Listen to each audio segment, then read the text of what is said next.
Shall we begin with a word of prayer? Eyes closed and heads bowed down, hearts lifted up to God with gratefulness and thankfulness for what the Lord through His Spirit from His Word is teaching us these days. நாம் ஜெபத்தோடு இந்த வேளையை துவங்குவோம்.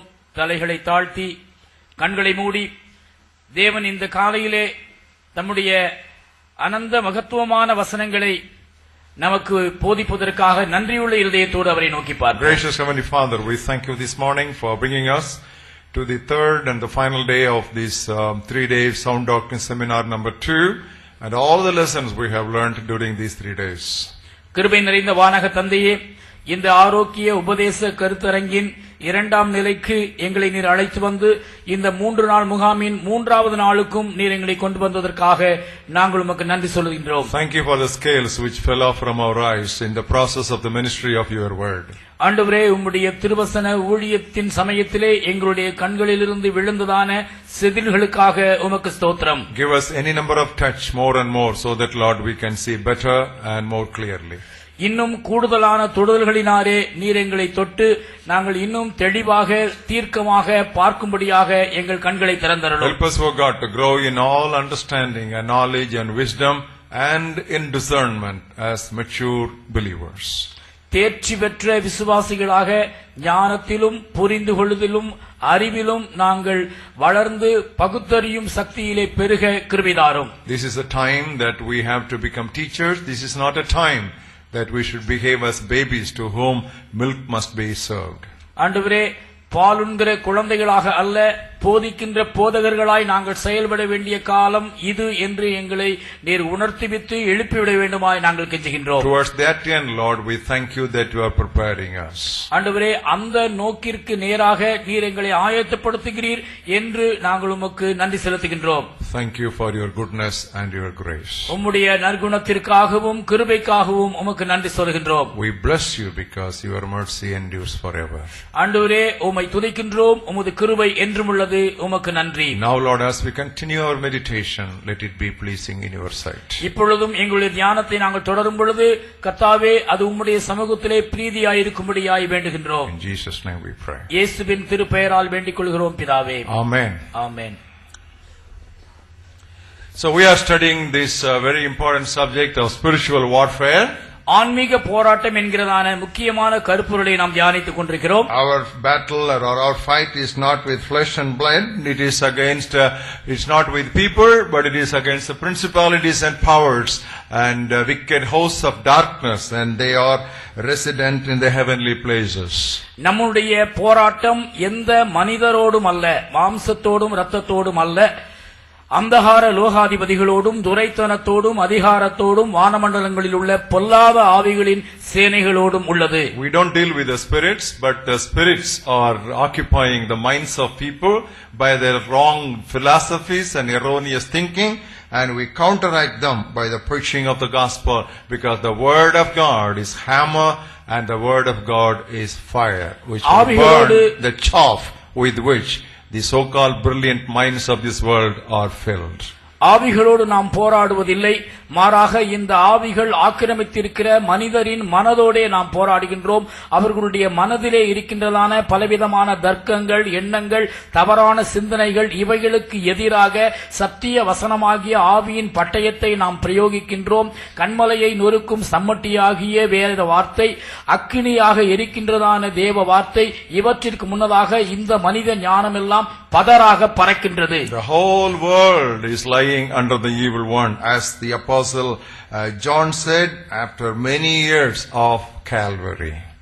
கல்வாரிக்கு பல ஆண்டுகளுக்கு பிற்பாடு யோவான் அப்போஸ்தலன் தன்னுடைய தீர்க்க அனுபவத்தின் பிற்பாடு முழங்கினான், உலகம் முழுவதும் பொல்லாங்கனுக்குள் கிடக்கிறது என்று. So if it had happened in Calvary that the devil is driven out of the world, he doesn't need to say it, which he wrote 60 years after the cross of Jesus Christ. கல்வாரியிலே இயேசு மரித்த மாத்திரத்தில்தானே ஆவியினுடைய எல்லா நடவடிக்கைகளும் முடிந்து போய்விட்டது என்பது உண்மையா இருக்குமேயானால் பல ஆண்டுகள் கழித்து யோவான் அப்போஸ்தலன் எழுதும் பொழுது இவ்விதமாக அவர் எழுதியிருக்க வேண்டிய அவசியமில்லை. There is another scripture text that people normally quote in the context of bringing down the strongholds. அரண்களை நிர்மூலமாக்குதல் என்கிறதான உபதேசத்திலே ஒரு முக்கியமான வசனத்தை மக்கள் அடிக்கடி மேற்கோள் காட்டுவதுண்டு. That is book of Isaiah chapter 43 and verse 6.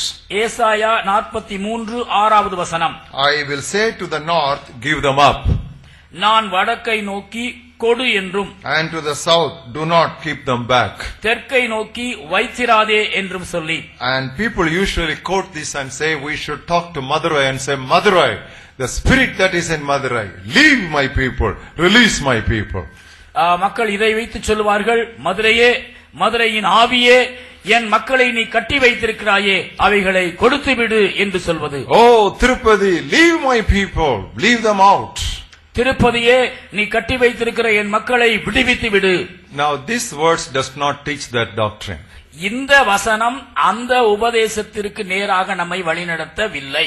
This is God bringing the people of Israel from the four corners of the world. பூமியின் நாலா திசைகளிலும் சிதறுண்டிருக்கின்றதான இஸ்ரவேல் மக்களை ஆண்டவர் சேகரிப்பது குறித்ததான தீர்க்க தரிசனம் தான் இது. If you read from verse 1 to 6, you understand this is concerning Jacob and Israel.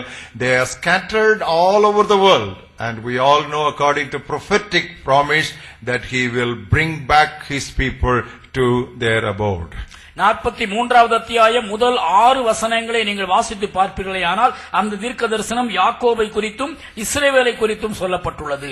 இவர்களை குறித்த தீர்க்க தரிசன இறைவாக்கினை நீங்கள் நன்றாக கவனிப்பீர்களேயானால் உலக முடிவிற்கு முன்னதாக தேவன் சிதறுண்டிருக்கிறதான இஸ்ரவேல் மக்கள் அனைவரையும் தங்களுடைய தேசத்திலே அவர் கூட்டி சேர்ப்பார். In the name of spiritual warfare and under the guise of the teaching of bringing down the strongholds, Satan is very cleverly and subtly distracting us from brokenness and focused evangelism.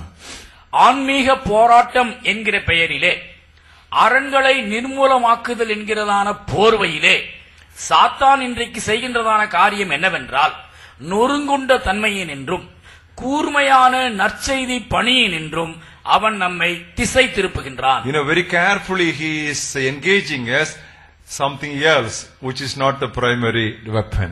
எது முக்கியத்துவம் வாய்ந்ததோ அதில் நாம் நாட்டம் காட்டாதபடி, முக்கியத்துவம் இல்லாத இரண்டாந்தர காரியங்களிலே நாட்டம் செலுத்தும்படி பிசாசானவன் நம்மை தந்திரமாய் திசை திருப்புகின்றான். He is the cleverest person. He is cleverer than Solomon, the wisest person in the world. சாத்தான் மிக ஞானியான ஒரு மனிதன். ஞானி சாலமோனை விட இவன் அதிபுத்திசாலி. If Satan cannot stop us, he will distract us. சாத்தானால் நம்மை தடுத்து நிறுத்த முடியாத பட்சத்திலே அவன் செய்கின்ற தந்திரம் என்னவென்றால் நம்மை திசை திருப்புகின்றான். I continue to honestly believe that the slogan given by Evan Roberts in Welsh revival during the beginning of the 20th century is still good. You know what it is? Bend the church and bless the world. 20ஆம் நூற்றாண்டின் ஆரம்பத்திலே வெடித்து கிளம்பிய Wales நாட்டு எழுப்புதலுக்கு காரணமாயிருந்த Evan Roberts அவர்களுடைய கூற்றை நான் முழுமையுமாய் விசுவாசிக்கின்றேன். அவர் என்ன சொன்னார் தெரியுமா?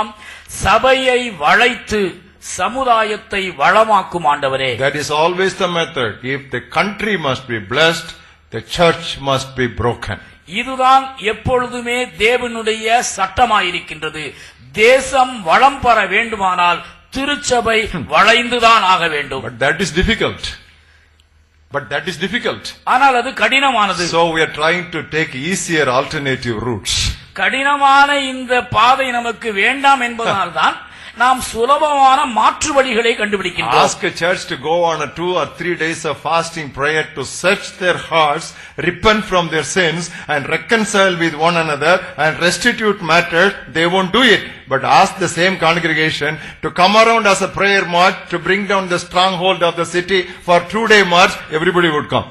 நம்முடைய நகரத்தை சுற்றி ஆக்கிரமித்திருக்கின்ற ஆவிகளை அழிக்கும்படியாகவும் அரண்களை நிர்மூலமாக்கும்படியாகவும் வாருங்கள், நாம் ஒரு ஜெபபவனி செல்வோம் என்றால் சபை மக்கள் எல்லாரும் ஓடோடி வருவார்கள். மாறாக சபையிலே 2 அல்லது 3 நாட்கள் உபவாச ஜெபத்தை அறிவித்து நீங்கள் எல்லாரும் அழுது புலம்பி உங்களுடைய பாவங்களினின்று மனம் திரும்பி ஒருவருக்கொருவர் பாவங்களை அறிக்கையிட்டு ஒருவரோடொருவர் ஒப்புரவாகுங்கள் என்று சொல்லி பாருங்கள், என்ன நடக்கிறது என்று உங்களுக்கு தெரியும். Satan is always suggestive of easy substitutes. எப்பொழுதுமே சுலபமான மாற்றுகளை தருவதிலே சாத்தானுக்கு நிகர் சாத்தான் தான். That started even in the time of the building of Babel.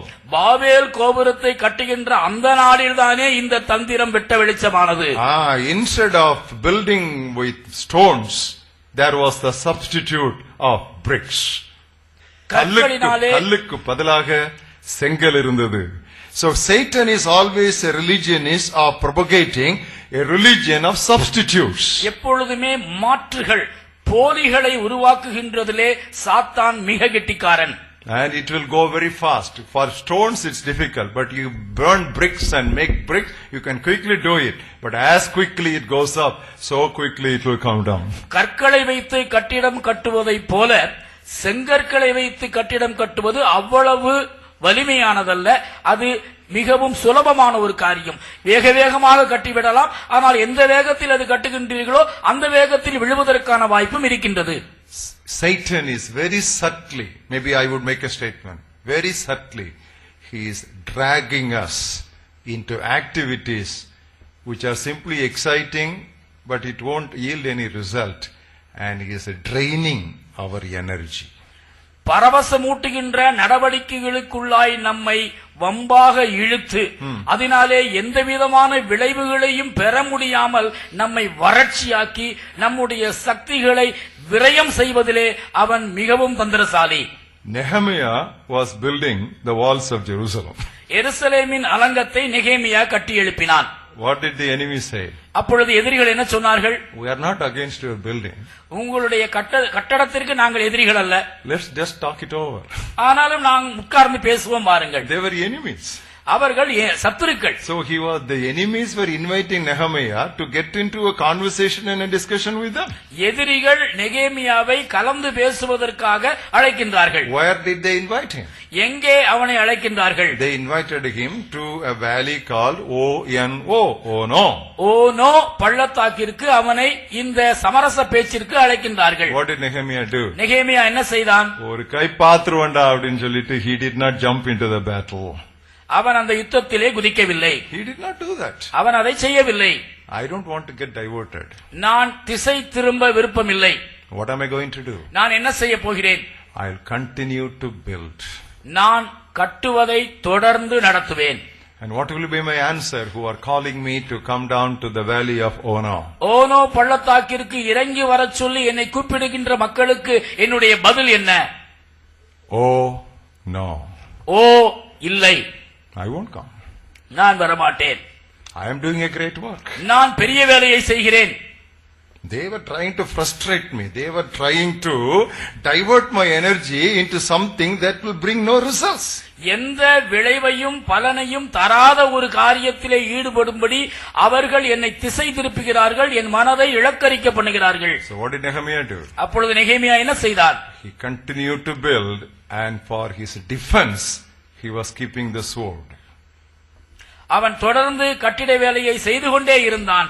இருந்தாலும் தன்னை தற்பாதுகாப்பதற்காக ஒரு கையிலே அவன் பட்டயத்தை வைத்திருந்தான். If he had brought all the people down to go on a warfare, I think the building would not have been built. The walls would not have been rebuilt. தனக்கு துணையாக மலையில் இருந்த எல்லாரையும் அழைத்துக் கொண்டு ஓனோ பள்ளத்தாக்கிற்கு நெகேமியா சென்று அந்த போராட்டத்திலே ஈடுபடுவதற்கு எத்தனைத்திருப்பானேயானால் அந்த கட்டட வேலை அந்தோ பாதியிலே நின்றிருந்திருக்கும். Somebody says that modern church is suffering from microwave mentality. ஒருவர் விதமாக சொன்னார், நம்முடைய திருச்சபைகள் இந்த நாட்களிலே microwave சிந்தனையினாலே பாதிக்கப்பட்டிருக்கின்றது. That means you can quickly cook something. உடனடியாக நீங்கள் அநேக காரியங்களை சமைத்து விடலாம். We try to bring that microwave mentality into the concept of church growth also. இந்த திருச்சபை வளர்ச்சியிலும் கூட இந்த மின்சார அடுப்பு தத்துவத்தை நாம் பயன்படுத்த விளைகின்றோம். We want quick results. We want big people movement. So we try this and that, and somehow we see it could be done, but it will not be done. It will be waste of time. மக்கள் அலையலையாய் திருச்சபையில் சேர வேண்டும், உடனடியாக விளைவுகள் நடக்க வேண்டும், அதிகமாய் கனிகள் கிடைக்க வேண்டும் என்று சொல்லி எல்லாமே விரைவாக செயல்பட வேண்டும் என்று நினைக்கின்றார்கள். ஆனால் அது அப்படி நடக்க போவது இல்லை. What does the Bible say? வேதம் என்ன சொல்கிறது? Noah was a preacher of righteousness. நீதியை பிரசங்கிக்கிறவனாக நோவா இருந்தான். Isn't it? That's what the Bible says. அது உண்மைதானே? நீதியை பிரசங்கித்தவனாகிய Noah, the preacher of righteousness. நீதியை பிரசங்கித்தவராக நோவாவை நாம் பார்க்கின்றோம். As he was building that huge ark, he kept on preaching. பேழையை கட்டிக்கொண்டிருந்ததான அதே வேளையில் தானே இந்த நோவா பிரசங்கித்துக் கொண்டே இருந்தார். Kept on preaching. பிரசங்கித்துக் கொண்டே இருந்தார். Every strike of the hammer on the ark was a strike of the message that he was giving to his generation. பேழையிலே தன்னுடைய சுத்தியலை வைத்து ஒவ்வொரு முறை அடிக்கும் பொழுதும் அங்கிருந்த மக்களை பார்த்து வசனமாகிய சத்தியத்தையும் அவர் ஆணி அறைந்து கொண்டே இருந்தார். But unfortunately, only 8 people responded to his altar call. துரதிருஷ்டவசமாக அவருடைய பீட அழைப்பிற்கு 8 பேர் மட்டும்தான் பதில் கொடுத்தார்கள். Only 8 people. 8 பேர் மட்டும்தான். I want to ask you a question. ஒரு கேள்வியை நான் கேட்கட்டும். Was Noah a failure in his ministry? தன்னுடைய ஊழியத்திலே நோவா தோல்வி அடைந்தாரா? No. இல்லை. Many will be called, many will be invited, but only a few will be chosen. Don't go into the microwave mentality. Broad is the way that leads to hell, but narrow is the way into eternal life, and only a few will find it. It's not a failure, that's the real success. அழைக்கப்படுகின்றவர்கள் அநேகர், தெரிந்து கொள்ளப்படுகின்றவர்களோ சிலர். கேட்டுக்கு போகின்ற வாசல் விரிவும் வழி விசாலமுமாயிருக்கின்றது, அதன் வழியே போகின்றவர்கள் அநேகர். ஆனால் ஜீவனுக்கு போகின்ற வாசலோ வழி இடுக்கமும் பாதை நெருக்கமுமாயிருக்கின்றது, அதன் வழியாய் போகின்றவர்கள் சிலர். இந்த மின்சார அடுப்பு எண்ணம் நம்மை விட்டு ஒழிந்து போவதாக. If Noah had attended a modern power seminar, you know what they would have taught him? You have been wasting your time. Don't keep on preaching. You bring down the antediluvian giants, then people will be converted. இப்பொழுது நடக்கின்றதான வல்லமை கருத்தரங்குகள் ஏதேனும் ஒன்றிலே நோவா பங்கு பெறும் வாய்ப்பு பெற்றிருந்தால் இந்த வல்லமை பிரசங்கியார்கள் நோவாவை பார்த்து என்ன சொல்லி இருப்பார்கள்? என்னையா தாத்தா, இப்படி எத்தனை ஆண்டுகள் நீ வசனத்தை போதித்துக் கொண்டே இருக்க போகின்றாய்? ஜலப்பிரளயத்துக்கு முன்னிருந்ததான அந்த ராட்சதர்களை கீழே இறக்கு, அப்படியானால் எல்லாரும் மனம் திரும்புவார்கள் என்று சொல்லி இருப்பார்கள். He did not do that. அதை அவன் செய்யவில்லை. That is not his job. அது அவனுடைய வேலையும் அல்ல. He faithfully preached the word of righteousness. 8 people responded, and we are all offspring here sitting today. தேவனுடைய நீதியை அவன் போதிக்கிறவனாக இருந்தான். அது நிமித்தமாக 8 பேர் ரட்சிக்கப்பட்டார்கள். அவர்களுடைய வழி தோன்றலாக நீங்களும் நானும் இங்கே உட்கார்ந்திருக்கின்றோம். When the disciples, the early disciples, were threatened for the preaching of the gospel, கிறிஸ்துவின் சுவிசேஷத்தை பிரசங்கித்தது நிமித்தமாக ஆதி சீடர்கள் பயமுறுத்தப்பட்ட பொழுது what did they do?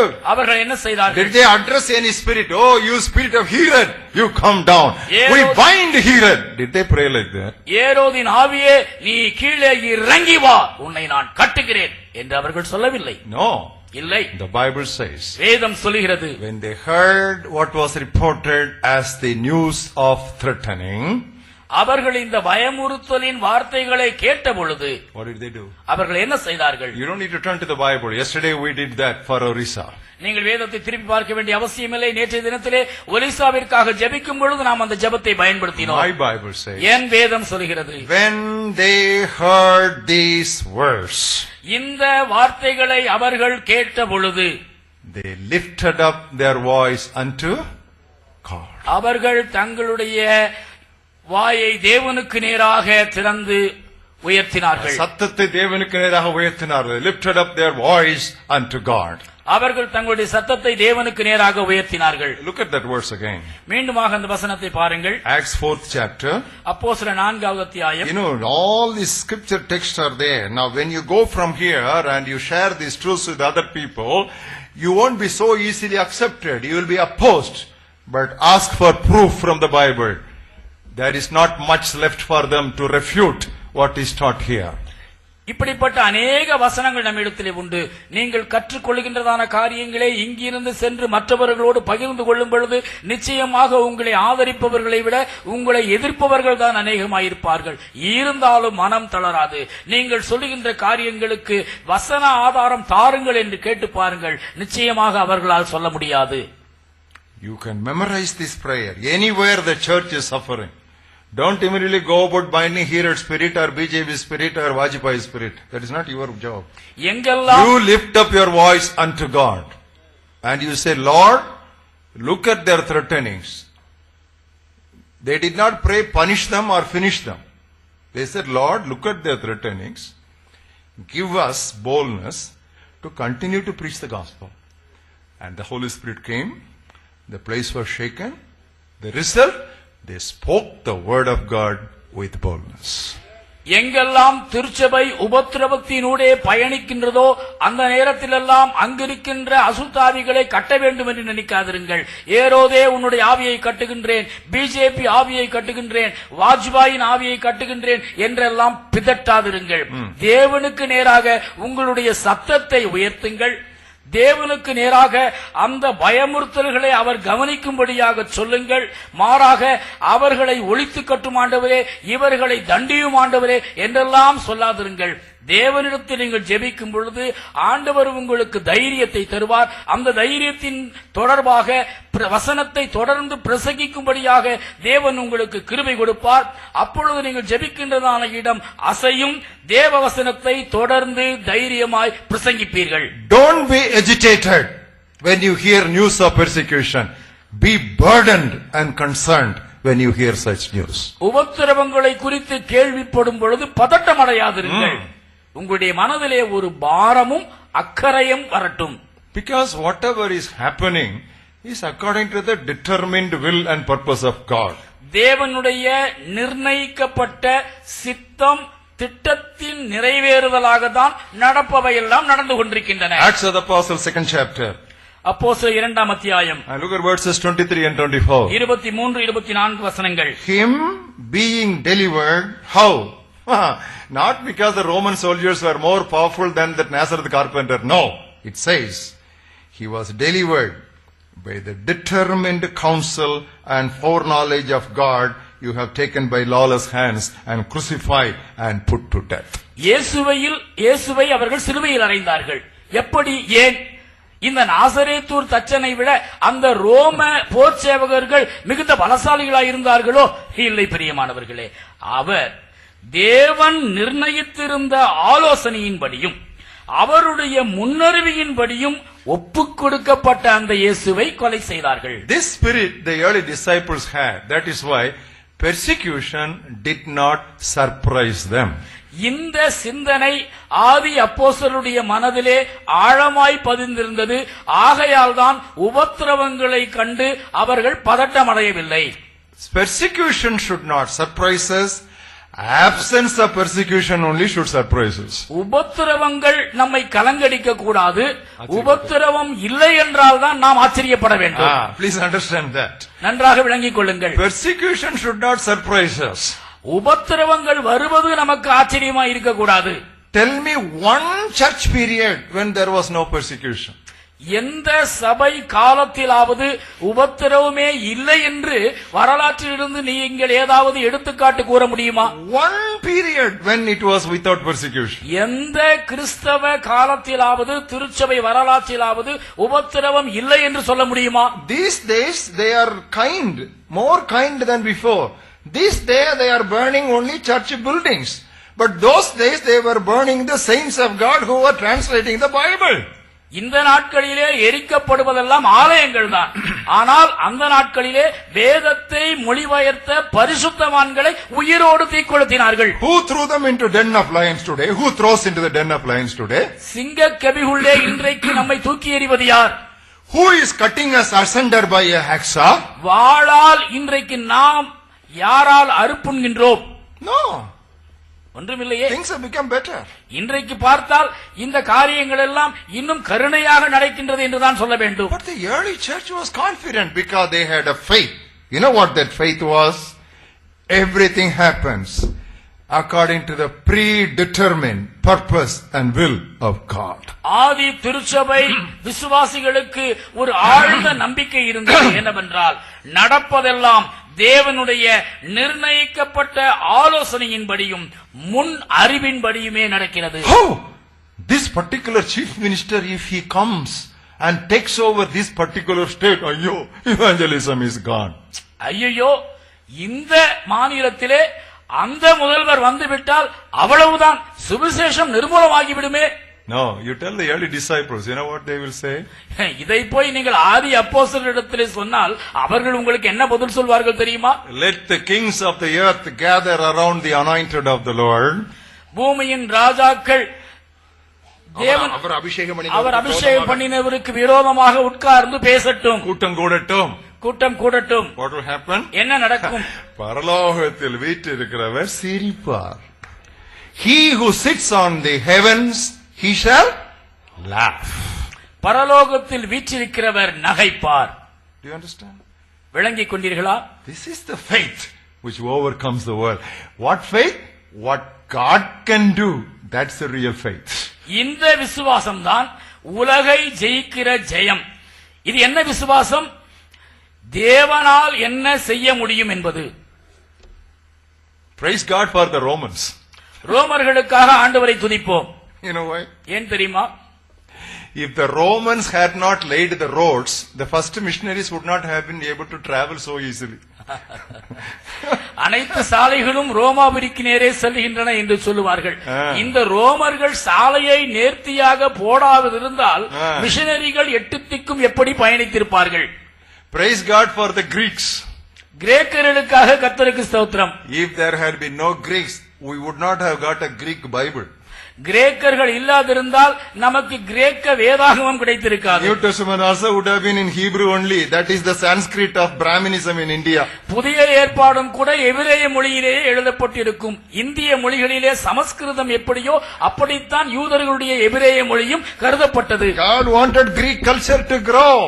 கிரேக்க கலாச்சாரம் வளர வேண்டும் என்பதிலே தேவன் நாட்டம் கொண்டிருந்தார். God allowed Greek philosophy to spread. கிரேக்க தத்துவம் நாளாதிக்கும் பரவ வேண்டும் என தேவன் விரும்பினார். Only the New Testament will be written in a non-Hebrew language for the Gentiles in Greek. அப்படி பரவினால்தான் எபிரேயர் அல்லாத யூதர் அல்லாத ஒரு மொழியிலே புறவினத்தாருக்கு பயனளிக்கும்படியாக கிரேக்க மொழியிலே புதிய ஏற்பாடு வரும் என்று அவர் நினைத்தார். The temple must be destroyed. ஆலயம் நிர்மூலமாக்கப்பட வேண்டும். ஐயோ, temple is gone, temple is gone. Let it be destroyed. ஆலயம் நொறுங்கட்டும், நிர்மூலமாகட்டும். Why? Only if the temple is destroyed, in every city there will be synagogues. இந்த தேவாலயம் இடிக்கப்பட்டால்தான் ஒவ்வொரு பட்டணத்திலும் ஜெபாலயங்கள் உருவாகும். Do you know that? உங்களுக்கு அது தெரியுமா? Come on, turn with me to that passage. It is there in where is it? 15th chapter of Acts, and look at verse 21. அப்போஸ்தலர் 15:21 வாருங்கள். Everything, God is in control. That is the faith we have. That is the faith which will overcome the world. தேவன் எல்லா சூழ்நிலைக்கும் கட்டுப்பாடு உள்ளவராய் இருக்கின்றார். இதுதான் நாம் வைத்திருக்கின்ற விசுவாசம். இந்த விசுவாசம் தான் உலகை ஜெயிக்கும். Moses had throughout many generations those who preach him in every city, being read in the synagogues every Sabbath. 15:21 மோசேயின் ஆகமங்கள் ஓய்வு நாள்தோறும் ஜெப ஆலயங்களில் வாசிக்கப்பட்டு வருகிறபடியால் பூர்வகாலம் தொடங்கி சகல பட்டணங்களிலும் அண்டர்லைன் சகல பட்டணம். அந்த பெரிய கோயில் இடிக்கலன்னா அந்த சின்ன கோயில் வந்திருக்காது. சகல பட்டணங்களிலும் அந்த ஆகமங்களை பிரசங்கிக்கிறவர்களும் உண்டே. Everybody will have to keep on going for a pilgrimage, and on the way thieves will pilferate them. Why all that problem? Now they destroyed the temple. The result is synagogues came. That's why I said it's better to have 10 church buildings to hold 100 each than one church building to have 1,000 people. You understand? That's what I told you already. It is there. There's a biblical pattern. எருசலேமிலே ஒரே ஒரு ஆலயம் மட்டும் இருந்திருக்குமேயானால் அதனை தரிசிப்பதற்காக மக்கள் அங்கே புனித பயணம் மேற்கொள்வார்கள். போகின்ற வழியிலே கள்ளர்களால் களவாடப்படுவார்கள். இப்படி பல பிரச்சனைகள் வந்து கொண்டே இருக்கும். அந்த ஒரு தேவாலயம் ஒழியட்டும், 1000 தேவாலயங்கள் பட்டணங்கள் தோறும் உதயமாகும். இதைத்தான் நான் நேற்றைய தினத்திலே சொன்னேன். 10 திருச்சபைகள் 100 பேராய் ஒரு 10 ஆலயங்களிலே கூடி ஆராதிப்பதுதான் சிறந்ததே ஒழிய ஒரே ஆலயத்தில் 1000 பேர் கூடி ஆராதிப்பது என்பது அவ்வளவு சிறந்ததல்ல. It is man's idea. Let us not go here and there. Let us all assemble together and be in one place. Big hall. That is Babel. But God came down, scattered them. My purpose is not to keep them in one place, centralize you. My purpose is to decentralize you. வாருங்கள், நாம் எல்லாரும் ஒன்றாய் இருப்போம், நமக்கென்று ஒரு கட்டிடத்தை கட்டுவோம், அதன் மூலமாக நாம் புகழ் உண்டாக்குவோம் என்று சொல்லுவது மனித ஞானம். அது பாபேலின் தத்துவம். ஆனால் ஆண்டவர் சொன்னார், அது என்னுடைய விருப்பம் அல்ல, நீங்கள் உலகமெங்கும் சிதறடிக்கப்பட்டு போக வேண்டும் என்பதுதான் அவருடைய சித்தமாயிருக்கிறது. You ask Joseph, he will tell you his doctrine. யோசேப்பை கேளுங்கள், அவர் இந்த உபதேசத்தை உங்களுக்கு சொல்லுவார். You meant evil. நீங்கள் எனக்கு தீங்கு செய்ய நினைத்தீர்கள். But God, Devano, you meant evil. Romans, you tried to destroy Christianity. But God made you to lay free roads for us. நீங்கள் எனக்கு தீவினை செய்ய நினைத்தீர்கள், தேவனோ அதை வேறு விதமாய் பயன்படுத்தினார். ரோமர்களே, நீங்கள் கிறிஸ்தவத்தை ஒடுக்க வேண்டும் என்று நினைத்தீர்கள். நீங்கள் போட்டுக் கொடுத்த சாலையின் மூலமாகத்தான் சுவிசேஷன் உலகத்தின் 8 திக்கும் பரவியது. What Rajaji understood, many Christians don't understand. Rajaji அவர்கள் உணர்ந்து கொண்டதை அநேக கிறிஸ்தவர்கள் உணர தவறுகிறார்கள். What did Rajagopalachari say? Rajagopalachari என்ன கூறினார்? Christians are bed bugs. Don't destroy them. If you persecute them, they will multiply. They are bed bugs. கிறிஸ்தவர்கள் மூட்டை பூச்சி போன்றவர்கள், அவர்களை நசுக்காதிருங்கள். மீறி நீங்கள் நசுக்கினால் அவர்கள் பலுகி பெருகுவார்கள். Please understand, this is a good doctrine. Please understand and just have this faith in God. Persecution is only for multiplication. இதனை நீங்கள் நன்றாக மனதிலே பதித்துக் கொள்ளுங்கள். இது ஒரு நல்ல உபதேசம். உபத்திரவப்படுதல் பலுகி பெருகுதலுக்கான வழி. ஆகவே உபத்திரவம் நமக்கு சிறந்ததே. What is the real faith that overcomes the world? உலகை ஜெயிக்கின்ற ஜெயம் விசுவாசம் என்பது என்ன? What is that faith? அந்த விசுவாசம் தான் என்ன? Who is he who overcomes the world than he who believes that Jesus Christ is the Son, the inheritor of the living God? The stress in that verse is on that word Son, inheritor. ஜீவனுள்ள தேவனுடைய குமாரனை விசுவாசிக்கிறவர்களாகிய உங்களை தவிர உலகை ஜெயிக்கின்றவர்கள் யார்? அந்த இடத்திலே அந்த வசனத்தில் அழுத்தம் குமாரன், சுதந்திரவாளி என்ற அர்த்தத்திலே சொல்லப்பட்டுள்ளது. That's what God the Father told the Son. அதைத்தான் பிதாவாகிய தேவன் குமாரனாகிய தேவனிடத்திலே கூறினார். Ask of me. என்னிடத்தில் கேள். என்னை கேளும். Ask of me. என்னை கேள். கேளும். Ask of me. You know, it's a respect. Ask of me. என்னை கேளும். I will give you nations for your inheritance. இனங்களை உனக்கு சுதந்திரமாக நான் தருவேன். We believe in that Son who inherits all these nations. We believe in that Son who inherits all these nations. இந்த இனங்களை எல்லாம் சுதந்திரிக்க போகின்றதான அந்த சுதந்திரவாளியின் மேல் நாம் நம்பிக்கை வைக்கின்றோம். That's why Jesus said, ஆகவே தான் இயேசு சொன்னார், I will build my church. என் சபையை நான் கட்டுவேன். The gates of hell, they shall not prevail against it. பாதாளத்தின் வாசல்கள் அதை மேற்கொள்வதில்லை. If they want to come and bang against this church, they will only break their skulls. இந்த சபையின் மீது யாராவது மோதுவதற்கு முட்டுவதற்கு முயற்சித்திருப்பார்களேயானால் அவர்களுடைய தலைகள் தான் நொறுங்கி போகும். If they fall on this stone, they will crack their skulls, and if the stone falls on them, they will be crushed to nothing. இந்த கல்லின் மீது மோதுகிறவன் அவன் சிதறடிக்கப்படுவான். இந்த கல் எவன் மேல் விழுமோ அவன் நசுங்கி போவான். Are you able to put the scriptures together? இந்த வசனங்களை எல்லாம் ஒரு சேர இணைக்க உங்களுக்கு புரிகிறதா? This is the faith that brings victory. This is the faith that wins over the world. This is true faith for evangelism. இதுதான் உலகை ஜெயிக்கின்றதான விசுவாசம். இந்த விசுவாசத்தின் மூலமாகத்தான் நாம் உலகை ஜெயிக்கின்றோம். God has called us to be witnesses. He has not called us to be warriors.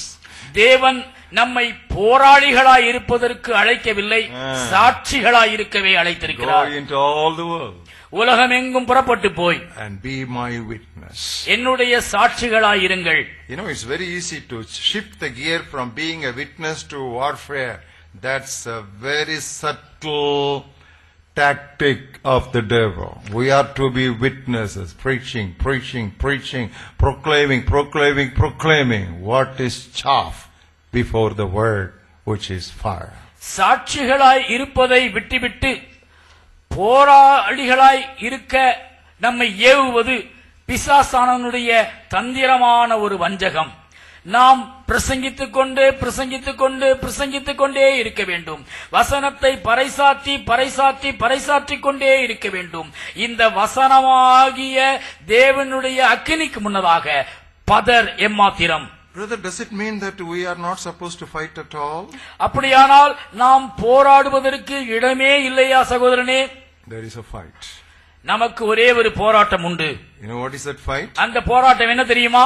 You must fight to maintain your faith.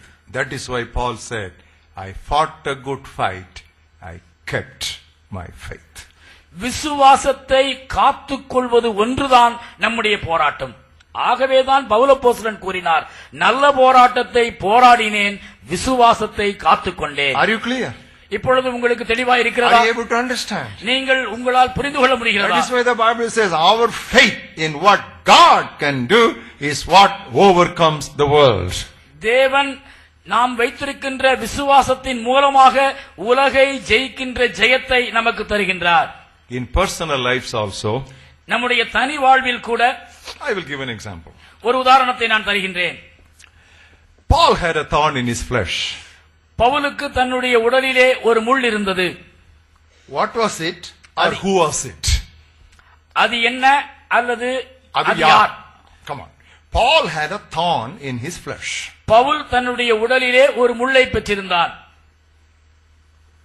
What was it or who was it? அது என்ன அல்லது அது யார்? Anybody?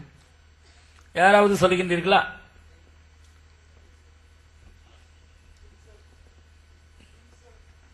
No, it says a messenger of Satan. Please turn to the scriptures. சாத்தானின் தூதுவன் என்று அங்கே சொல்லப்பட்டிருக்கிறது. வசனத்தை எடுத்து பாருங்கள். 2 Corinthians 2 கொரிந்தியர் 12th chapter 12ஆம் அத்தியாயம் verses 7 and 8. 7-8 வசனங்கள். Lest I should be exalted above measure by the abundance of the revelations, a thorn in the flesh was given to me. What is the thorn? A messenger of Satan. எனக்கு வெளிப்படுத்தப்பட்டவைகளுக்குரிய மேன்மை நிமித்தம் நான் என்னை உயர்த்தாதபடிக்கு என் மாம்சத்திலே ஒரு முள் கொடுக்கப்பட்டிருக்கிறது. என்னை நான் உயர்த்தாதபடிக்கு அது என்னை குட்டும் சாத்தானுடைய தூதனாயிருக்கிறது. Underline, it's a very honest confession. It is a messenger of Satan. இது முக்கியமான ஒரு அறிக்கை. இதனை அடிக்கோடிட்டுக் கொள்ளுங்கள். சாத்தானுடைய தூதன். What did he do? அவன் என்ன செய்தான்? Oh, messenger of Satan, in the name of Jesus, I adjure you, come down, leave my flesh. சாத்தானுடைய தூதனே, ஆண்டவராகிய இயேசு கிறிஸ்துவின் நாமத்தினாலே உனக்கு கட்டளையிடுகின்றேன், என் மாம்சத்தை விட்டு நீ வெளியே போ. Come down. கீழே இறங்கி வா. Did he say that? அப்படி அவன் ஜெபித்தானா? Did he say that? அப்படி அவன் சொன்னானா? No. இல்லை. Verse 8. 8வது வசனத்தை பாருங்கள். Concerning this thing, what did I do? இதனை குறித்து அவன் என்ன செய்தான்? I pleaded with the Lord. 3 தரம் கர்த்தரிடத்தில் வேண்டிக் கொண்டேன். You know, most of the areas we are unconsciously drifting away from the teaching of the scriptures. வேத வசன போதனை நின்று அநேக காரியங்கள் நம்மை வழுவி போக செய்கின்ற நிலையிலேயே காணப்படுகின்றன. It's a messenger of Satan. அது சாத்தானின் தூதன். He was very clear about that. அதை குறித்து மிக தெளிவாக அவன் இருந்தான். He did not address Satan. அப்பொழுதும் கூட சாத்தானை பார்த்து அவன் வசனம் பேசவில்லை. What did he say? அவன் என்ன செய்தான்? He pleaded with the Lord. Oh Lord, please remove it from me. ஆண்டவரே, தயவு செய்து இதை நீக்கும் என்று கர்த்தரிடத்தில் அவன் வேண்டினான். Satan is God's servant in a sense. Do you know that? ஒரு விதத்திலே பார்த்தால் பிசாசு தேவனுடைய பணிவிடைக்காரன். Do you know that? உங்களுக்கு அது தெரியுமா? God wants him. தேவன் அவனை விரும்புகிறார். God wants him. தேவனுக்கு அவன் தேவை. தேவனுக்கு அவன் தேவை. God wants him. தேவனுக்கு அவன் தேவை. God wants him to serve him. தனக்கு பணிவிடை செய்யும்படியாக தேவன் பிசாசை வைத்திருக்கிறார். If there is no use for Satan for God, சாத்தானால் தேவனுக்கு எந்தவித பயனும் இல்லை என்றால், thousands and thousands of years ago God would have fried him. ஆண்டாண்டுகளுக்கு முன்னதாகவே அவனை பொரித்து தள்ளி இருப்பார். ஆமா, ரொம்ப ஈஸி. அது ரொம்ப சுலபம். இரண்டாம் வருகையில பொரிப்பாராம் வாயின் சுவாசத்தினால. ஏன்னா அப்ப கூட கொஞ்சம் வல்லமை 2000 வருஷத்துல ஏறுது அவருக்கு. அன்னைக்கே பொரிச்சிருக்கலாமே. After 2000 years by the breath of his nostril he is going to consume him. Did he not have that power 2000 years ago? Was his power steadily increasing? இரண்டாம் வருகையிலே தன்னுடைய சுவாசத்தினாலே அவனை பொரித்து தள்ளுவார் என்று சொல்லுகிறோமே, இந்த 2000 ஆண்டுகள் காலத்திலே அவனுடைய வல்லமை அதிகரித்து விடுகிறதோ? அவனை அடிக்கக்கூடியதான வல்லமை 1000 ஆண்டுகளுக்கு முன் தேவனிடத்தில் இல்லையோ? He could have done it there itself. அங்கேயே அவனை முடித்து கட்டியிருக்கலாமே. But God wants Satan. ஆனால் பிசாசு தேவனுக்கு தேவை. He doesn't believe in shooting Benazir Bhutto. Benazir பீட்டோவை கொலை செய்வதிலே தேவன் நம்பிக்கை உள்ளவர் அல்ல. He doesn't want to destroy the enemy. He wants to let the enemy fight the battle and finally he will show the victory, and after the victory is won he will destroy him or send him to the bottomless pit. Until then he will be active. Only then there is battle. If there is no Satan, where is spiritual warfare? எதிரியை எடுத்தவுடனே ஒழித்து கட்டுவதில் தேவனுக்கு ஆர்வம் இல்லை. ஆனால் எதிரியை வாழவிட்டு இந்த யுத்தத்தை தொடர்ந்து செய்யவிட்டு இறுதியிலே அவனை ஒழித்து கட்டுவதுதான் ஆண்டவருடைய பாணி. எதிரியே இல்லாவிட்டால் யாரோடு நீங்கள் போராட போகிறீர்கள்? Even at the millennium, 1000 வருட அரசாட்சியிலும், after he is bound, கட்டப்பட்ட நிலையிலும், after the millennium is over, 1000 வருட அரசாட்சிக்கு பின் God does not take him and push him into the bottomless pit. பாதாள குழியிலே அவனை ஆண்டவர் தள்ளுவதில்லை. Again opening of him. Come on, go நேரா போயிட்டு வா. Just போய் பார்த்துட்டு வா. Just go and see the people. For a little while God let Satan loose into the world. கொஞ்ச காலத்திற்கு அவனை மீண்டுமாய் கட்டவிழ்த்து விட்டு உலகமெங்கும் சுற்றி என்ன நடந்து கொண்டிருக்கிறது என்று பார்த்து வா என்று அனுப்பி வைப்பார். Because nobody should serve the Lord Jesus Christ in eternity out of compulsion.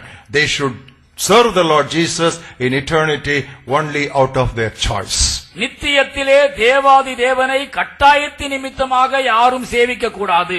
மனப்பூர்வமான இதயபூர்வமான விருப்பத்தோடு அவர்கள் தேவனை சேவிக்க வேண்டும்.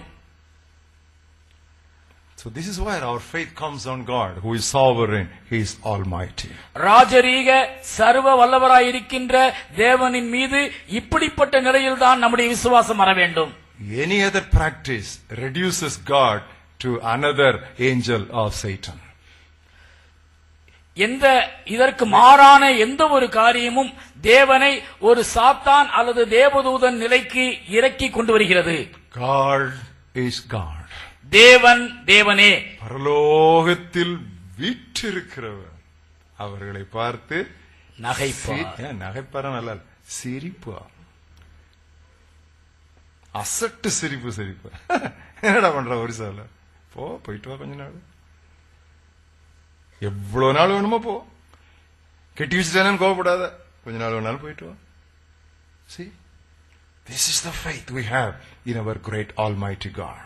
நம்முடைய மகா பெரிய சர்வவல்ல தேவன் மீது வைத்திருக்கின்றதான விசுவாசம் இப்படிப்பட்டது பிரியமானவர்களே. That is why John the Apostle rightly said, beloved, he who is in you is greater than he who is in the world. ஆகவேதான் அப்போஸ்தலனாகிய யோவான் எழுதும் பொழுது இவ்வாறு குறிப்பிட்டார், உலகத்தில் இருக்கிறவனிலும் உங்களில் இருக்கிறவர் பெரியவர். Hallelujah. Hallelujah. This is the true faith. இதுதான் உண்மை விசுவாசம். This is how we overtake strongholds. இப்படித்தான் நாம் அரண்களை நிர்மூலமாக்குகின்றோம். The third practice or the third activity that surfaces very much under this subject of spiritual warfare is binding Satan. இந்த ஆன்மீக போராட்டம் என்கிற தலைப்பிலே பிரபல்யமாய் பேசப்படுகின்றதான மூன்றாவது முக்கிய தலைப்பு சாத்தானை கட்டுதல்.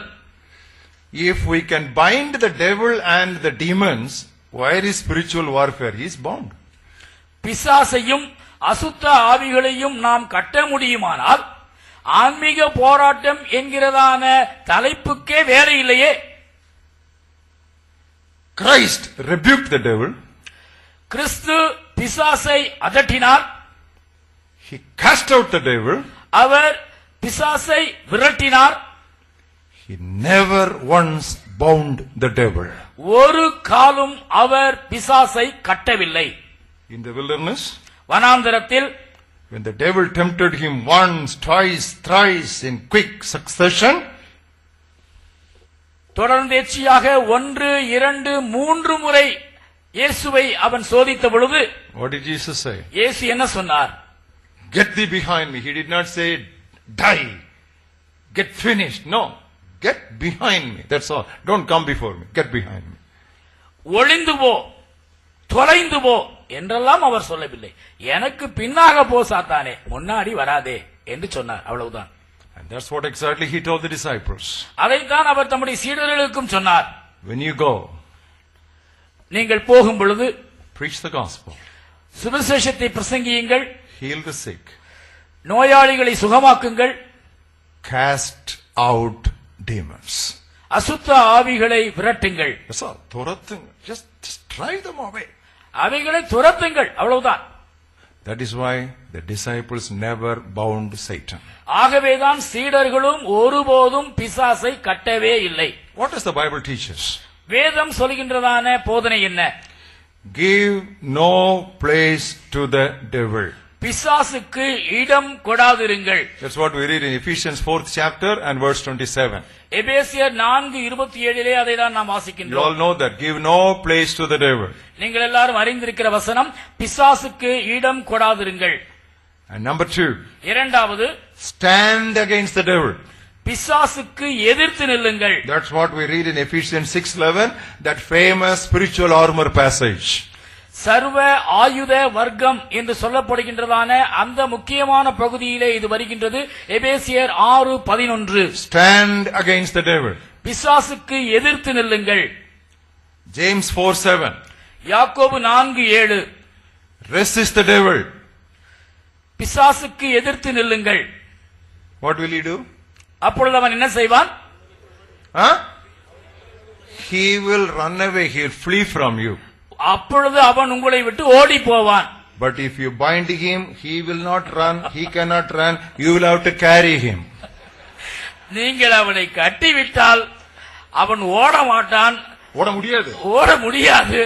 ஆகையால் நீங்கள் தான் அவனை தூக்கி சமக்க வேண்டும். No, that's a big problem. Don't do it. Ask him to run away. அது மிகப்பெரிய பிரச்சனை.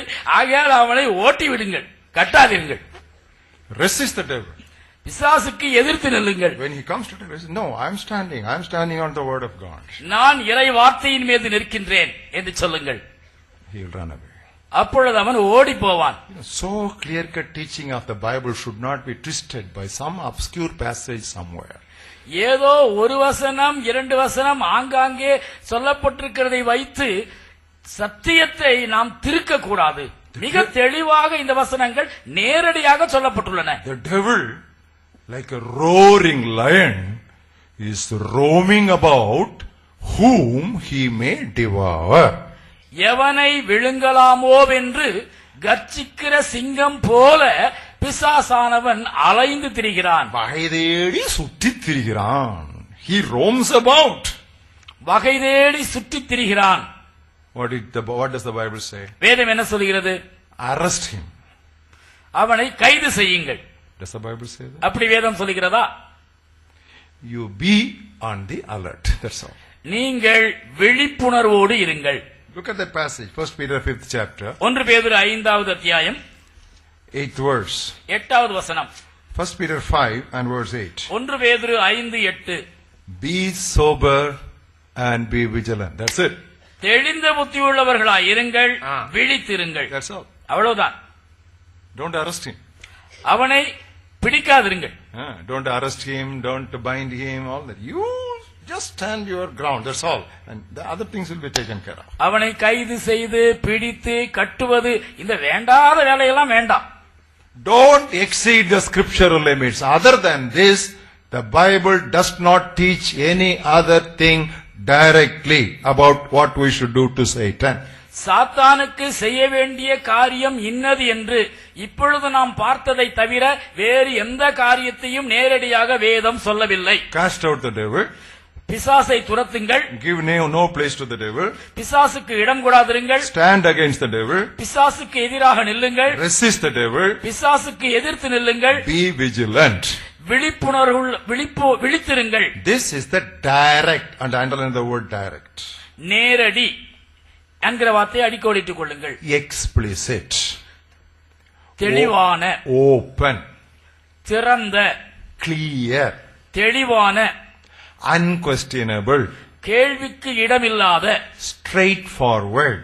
நேருக்கு நேர். Teaching of the Bible. ஒளிவு மறைவற்ற வேத போதனை. This is the biblical boundary. இதுதான் வேத எல்லை. Don't cross the boundary and do something which is not so clearly taught in the Bible. வேதத்திலே தெளிவாக சொல்லப்பட்டிராத எதையும் செய்ய முயற்சி செய்யாதிருங்கள். Immediately you have a question. அப்பொழுது மீண்டுமாய் ஒரு கேள்வி உங்களுக்கு வருகிறது. No. Whatever you bind on earth, it will be bound in heaven. Whatever you loose on earth will be loosed in heaven. இல்லை. பூலோகத்திலே நீங்கள் எவைகளை கட்டுவீர்களோ அது பரலோகத்திலும் கட்டப்பட்டிருக்கும். பூலோகத்திலே எவைகளை நீங்கள் கட்டு அவிழ்ப்பீர்களோ அது பரலோகத்திலும் கட்டு அவிழ்க்கப்படும். First of all, it says whatever. It does not say whoever. It doesn't refer to a person. It refers to some matter. எவைகளை கட்டுவீர்களோ எவைகளை கட்டவிழ்ப்பீர்களோ என்று சொல்வதிலிருந்து அது ஒரு பொருளைத்தான் குறிக்கிறதே ஒழிய ஆளை குறிக்கவில்லை. And there is no direct reference to Satan in that passage. அதை போல அந்த இடத்திலே சாத்தானை குறிக்கின்றதான நேரடி வார்த்தையும் உபயோகிக்கப்படவில்லை. Whatever you bind on earth will be bound in heaven. பூலோகத்திலே கட்டுகின்றவை பரலோகத்திலும் கட்டப்படும். Is Satan occupying heaven also? அப்படியானால் பிசாசு பரலோகத்திலும் இருக்கிறானோ? சொல்லுங்க. பின்ன எதுக்கு பரலோகத்துக்கு போகணும்? அப்படி அவன் பரலோகத்தில் இருந்தால் அந்த பரலோகம் நமக்கு என்ன இருக்கு? அங்கேயும் அவன் இருந்தான்னா என்ன பண்றது? இங்க கட்டினா ஒண்ணு, அங்க கட்டினா அங்க இருக்கான், இங்க இருக்கான். எப்பா, he is omnipresent. அவனும் சர்வ வியாபியாக தோற்றமளிக்கிறானே. You see, that's what I said. You take clear-cut teaching of the Bible and don't take other passages which might look like that. Don't take those passages for doctrine. For doctrine, take the clear-cut, open teaching of the scriptures. Not one, not two, but more than three. Everything shall be established by 2 or 3 witnesses in the Bible. That's the principle of biblical interpretation. நேரடியாக நேருக்கு நேர் ஒளிவு மறைவின்றி தெளிவாக சொல்லப்பட்டிருக்கிற வேத வசனங்களை பார்த்து அப்படியே எடுத்துக்கொள்ளுங்கள். அதை விட்டு நிழலாட்டமாய் தோற்றமளிக்கின்றதான வசனங்களை எடுத்துக்கொண்டு ஏன் உபதேசத்தை நீங்கள் விளக்க முயற்சி செய்கின்றீர்கள்? ஒன்றல்ல இரண்டல்ல 2-3 சாட்சிகளினாலேயே எல்லாம் உறுதிப்படுத்தப்படும். ஆகையினாலே ஒரு உபதேசத்தை நிலைநாட்டுவதற்கு முன்னதாக 2-3 பகுதிகளிலே நீங்கள் அதனை அலசி ஆராய்ந்து உறுதி செய்து கொள்ளுங்கள்.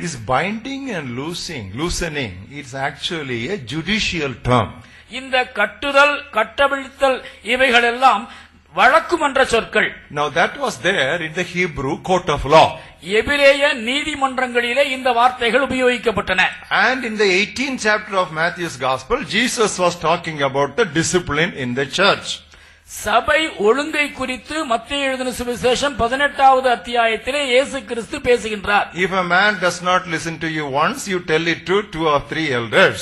ஒரு மனிதன் செய்கின்ற தவறை குறித்து அவனிடத்தில் சொல்லப்படும் பொழுது அவன் கேட்கவில்லை என்றால் 2-3 பேருடைய சாட்சியினாலே அவனிடத்தில் பேசுங்கள். Even if he does not listen to 2 or 3, then tell it to the church. 2-3 பேருடைய வார்த்தைகளுக்கும் அவன் கேட்கவில்லை என்றால் சபையிலே அதை அறிவியுங்கள். And even if he does not listen to the church, you just bind him. That means he is thrown away. He is not here anymore. சபைக்கும் அவன் செவிகொடாமற் போவானேயானால் அவனை நீங்கள் விட்டுவிடுங்கள், அவனுக்கும் நமக்கும் சம்பந்தம் இல்லை. So whatever you do here as a church discipline, as my representatives, I will endorse it from heaven. What you do here, I will say yes. So the authority of the church of heaven on earth in the matters of discipline is what is explained in the 18th chapter of Matthew's Gospel. இவ்வாறு சபையாக ஒரு ஒழுங்கு நடவடிக்கையை நீங்கள் எடுக்கும் பொழுது அந்த ஒழுங்கு நடவடிக்கைக்கு மேலொப்பம் அளித்து பரலோகத்திலும் அதை நான் அப்படியே நிறைவேற்றுவேன். That's a beautiful word, மேலொப்பம். You know, so beautiful. Yes, go ahead. விண்ணகத்தின் அதிகாரம் மண்ணிலே செயல்படுத்தப்படுவதற்கு நான் உங்களுக்கு கொடுக்கின்றதான இந்த அதிகாரத்தை நீங்கள் சபையிலே ஒழுங்காக செயல்படுத்துங்கள் என்ற அர்த்தத்தில் தான் அவர் அங்கே குறிப்பிட்டார். Immediately somebody is asking, what about unless you bind the strong man? பலவானை முந்தி கட்டினால் ஒழிய, அந்த வசனம் என்ன brother? Well, that is how thieves were robbing the houses. You know, even today if you want to rob lot of jewelry, go and tie the hands of that lady who will be screaming and shouting. Put some turkey towel also inside her mouth. And then you steal. That is a practice of robbers and these burglars. இது திருடர்கள் கையாளுகின்ற பழக்கம், அவ்வளவுதான். ஒரு வீட்டிலே கொள்ளையடிப்பதற்காக திருடர்கள் நுழைவார்கள் என்றால் அவர்கள் என்ன செய்வார்கள்? அந்த வீட்டிலே நகைகளை அணிந்திருக்கின்றதான அந்த பெரியம்மாவை பிடித்து கைகளை அவர்களுடைய பெரிய வாயிலே துண்டை வைத்து அடைத்து அவள் கத்த முதியாடுபடிக்கு அவளை அடக்கி பின்னதாக அந்த நகைகளை எல்லாம் கொள்ளையடித்து செல்வார்கள். இது இயல்புதானே? No, this was the method of the thieves of those days also. அந்த நாட்களிலே வாழ்ந்ததான கள்ளர்களும் கூட இந்த வழக்கத்தை தான் பின்பற்றினார்கள். Jesus was not teaching a doctrine. You know, Jesus was using lot of proverbial language in his discourses with his disciples. இதன் மூலமாக ஒரு புதிய உபதேசத்தை இயேசு கிறிஸ்து சொல்ல முயற்சிக்கவில்லை, மாறாக அந்த நாட்டிலே சொல் வழக்கிலே இருந்ததான பழமொழிகள் மற்றும் கதைகள் இவற்றை வைத்து அவர்களுக்கு பல காரியங்களை உபதேசித்தார். In other words, what he was saying is, I am doing the ministry by the power of God. So what I do, I am preaching the word and I am just proclaiming the message of the kingdom. Satan stands as if he is bound. His power is lost and I am able to gather people unto the kingdom. It is just an illustration. நான் தேவனுடைய ஊழியக்காரனாய் இருக்கின்றேன். திருமறையிலிருந்து தேவனுடைய வசனத்தை நான் பிரசங்கிக்கும் பொழுது அந்த நிலையில் தானே பிசாசு கட்டுண்டவனை போல காணப்படுகின்றான். It is wrong, note this, it is wrong to deduce any doctrine from obscure passages. We should confine and be satisfied with clear-cut biblical teaching. எங்கோ இருக்கின்ற ஒரு வசனத்தை பிடித்துக் கொண்டு அல்லது ஏதோ ஒரு வசனத்தை மேற்கோள் காட்டி அதினின்று உபதேசத்தை கட்டி எழுப்புவது என்பது தவறு. நன்றாக குறித்துக் கொள்ளுங்கள், இது ஒரு தவறு. அப்படி செய்யவே கூடாது. வேதம் பொதுவாக நெடுகவே என்ன உபதேசங்களை சொல்லுகிறது என்று ஆராய்ந்து பார்த்து உபதேசத்தை கட்டி எழுப்புவதுதான் சரி. If you bind Satan today, there is no need for book of Revelation 20th chapter in the Bible. நீங்கள் இப்பொழுதே பிசாசை கட்டிவிடுவீர்களேயானால் வேதத்திலே வெளிப்படுத்தின விசேஷம் 20ஆம் அத்தியாயத்திற்கு இடம் இல்லாமல் போய்விடும். Look at the first 3 verses of Revelation 20. வெளிப்படுத்தல் 20 முதல் 3 வசனங்களை கவனியுங்கள். Then I saw an angel coming down from heaven, having the key to the bottomless pit, and not an ordinary chain, a great chain in his hand. ஒரு தூதன் பாதாளத்தின் திறவுகோலையும் பெரிய சங்கிலியையும் தன் கையிலே பிடித்துக் கொண்டு வானத்திலிருந்து இறங்கி வர கண்டேன். He laid hold of the dragon, the serpent of old, who is devil and Satan, and bound him for 1000 years. பிசாஸ் என்றும் சாத்தான் என்றும் சொல்லப்பட்ட பழைய பாம்பாகிய வலு சர்ப்பத்தை அவன் பிடித்து அதை 1000 வருடம் அளவும் கட்டி வைத்து, and he cast him into the bottomless pit and shut him up and set a seal on him, so that he would not deceive the nations any longer, for 1000 years were over. அந்த 1000 வருடங்கள் நிறைவேறும் வரைக்கும் அது மக்களை மோசம் போக்காதபடி அதை பாதாள குழியிலே தள்ளி அடைத்து அதன் மேல் முத்திரை போட்டான். But after these things he must be released for a little while. ஆனால் அதற்கு பின்பு அது கொஞ்ச காலம் விடுதலையாக வேண்டும். We should surrender and submit ourselves to the plan of God. This is plan of God for the ages. யுகா யுகமாய் தேவனுடைய திட்டம் இது. இந்த தேவ திட்டத்திற்கு நாம் நம்மை சமர்ப்பிக்க வேண்டும், அர்ப்பணிக்க வேண்டும். So God has some plan for this Satan. சாத்தானை குறித்து தேவன் ஏதோ ஒரு திட்டத்தை வைத்திருக்கிறார். There was Lucifer, லூசிபர் அங்கே இருந்தால், the son of the morning, Vidivelli, and he was pushed down to the heavenlies, அவன் அங்கிருந்து கீழே தள்ளப்பட்டான். and he is occupying heavens, வானமண்டலங்களிலே அவன் வாசம் பண்ணுகிறான். and his further descent will be there during millennium. 1000 வருட அரசாட்சியிலே அவன் அங்கிருந்தும் கீழே தள்ளப்படுவான். So God has got his own plan. God is in perfect control. So don't go panicky. தேவன் ஒரு திட்டத்தை வைத்திருக்கின்றார். சகல காரியத்தை குறித்தும் அவர் கட்டுப்பாடு உள்ளவராயிருக்கின்றார். ஆகையால் நீங்கள் கலங்காதிருங்கள்.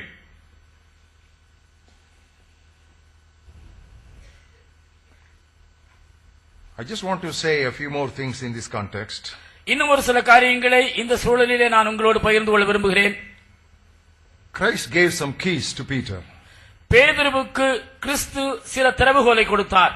சாவிகளை கொடுத்தார். He gave some keys to Peter. பேதுருவுக்கு சில சாவிகளை கிறிஸ்து கொடுத்தார். What are those keys? அந்த சாவிகள் என்ன? Keys of hell or keys of the kingdom of heaven? பாதாளத்தின் சாவியா, பரலோகத்தின் சாவியா? Keys of the kingdom of heaven.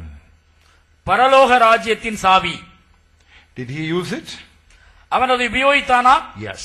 ஆம். He opened it on the day of Pentecost. பெந்தைகோஸ்தே நாளிலே அவன் அதை திறந்தான். And he used those keys in the household of Cornelius to open the kingdom of heaven for the Gentiles. புறவினத்தார் பரலோக ராஜ்யத்தில் நுழையும்படியாக கொர்நேலியுவின் வீட்டிலே அவன் அதை திறந்தான். In a sense, you can also use today, wherever you go and preach the gospel, you are opening the kingdom of God for people to enter in. பேதுரு செய்த வண்ணமாகவே நீங்கள் இருக்கின்ற இடங்களிலெல்லாம் கிறிஸ்துவின் வசனத்தை பிரசங்கித்து அவர்கள் விண்ணகத்திலே நுழைவதற்கு ஏற்றவாறு விண்ணகத்தை சாவி மூலம் திறவுங்கள். I have a question. எனக்கு ஒரு கேள்வி. Has Jesus given us the keys of hell and death? பாதாளம் மரணத்திற்குரிய சாவிகளை தேவன் நம்மிடத்தில் கொடுத்திருக்கிறாரா? No.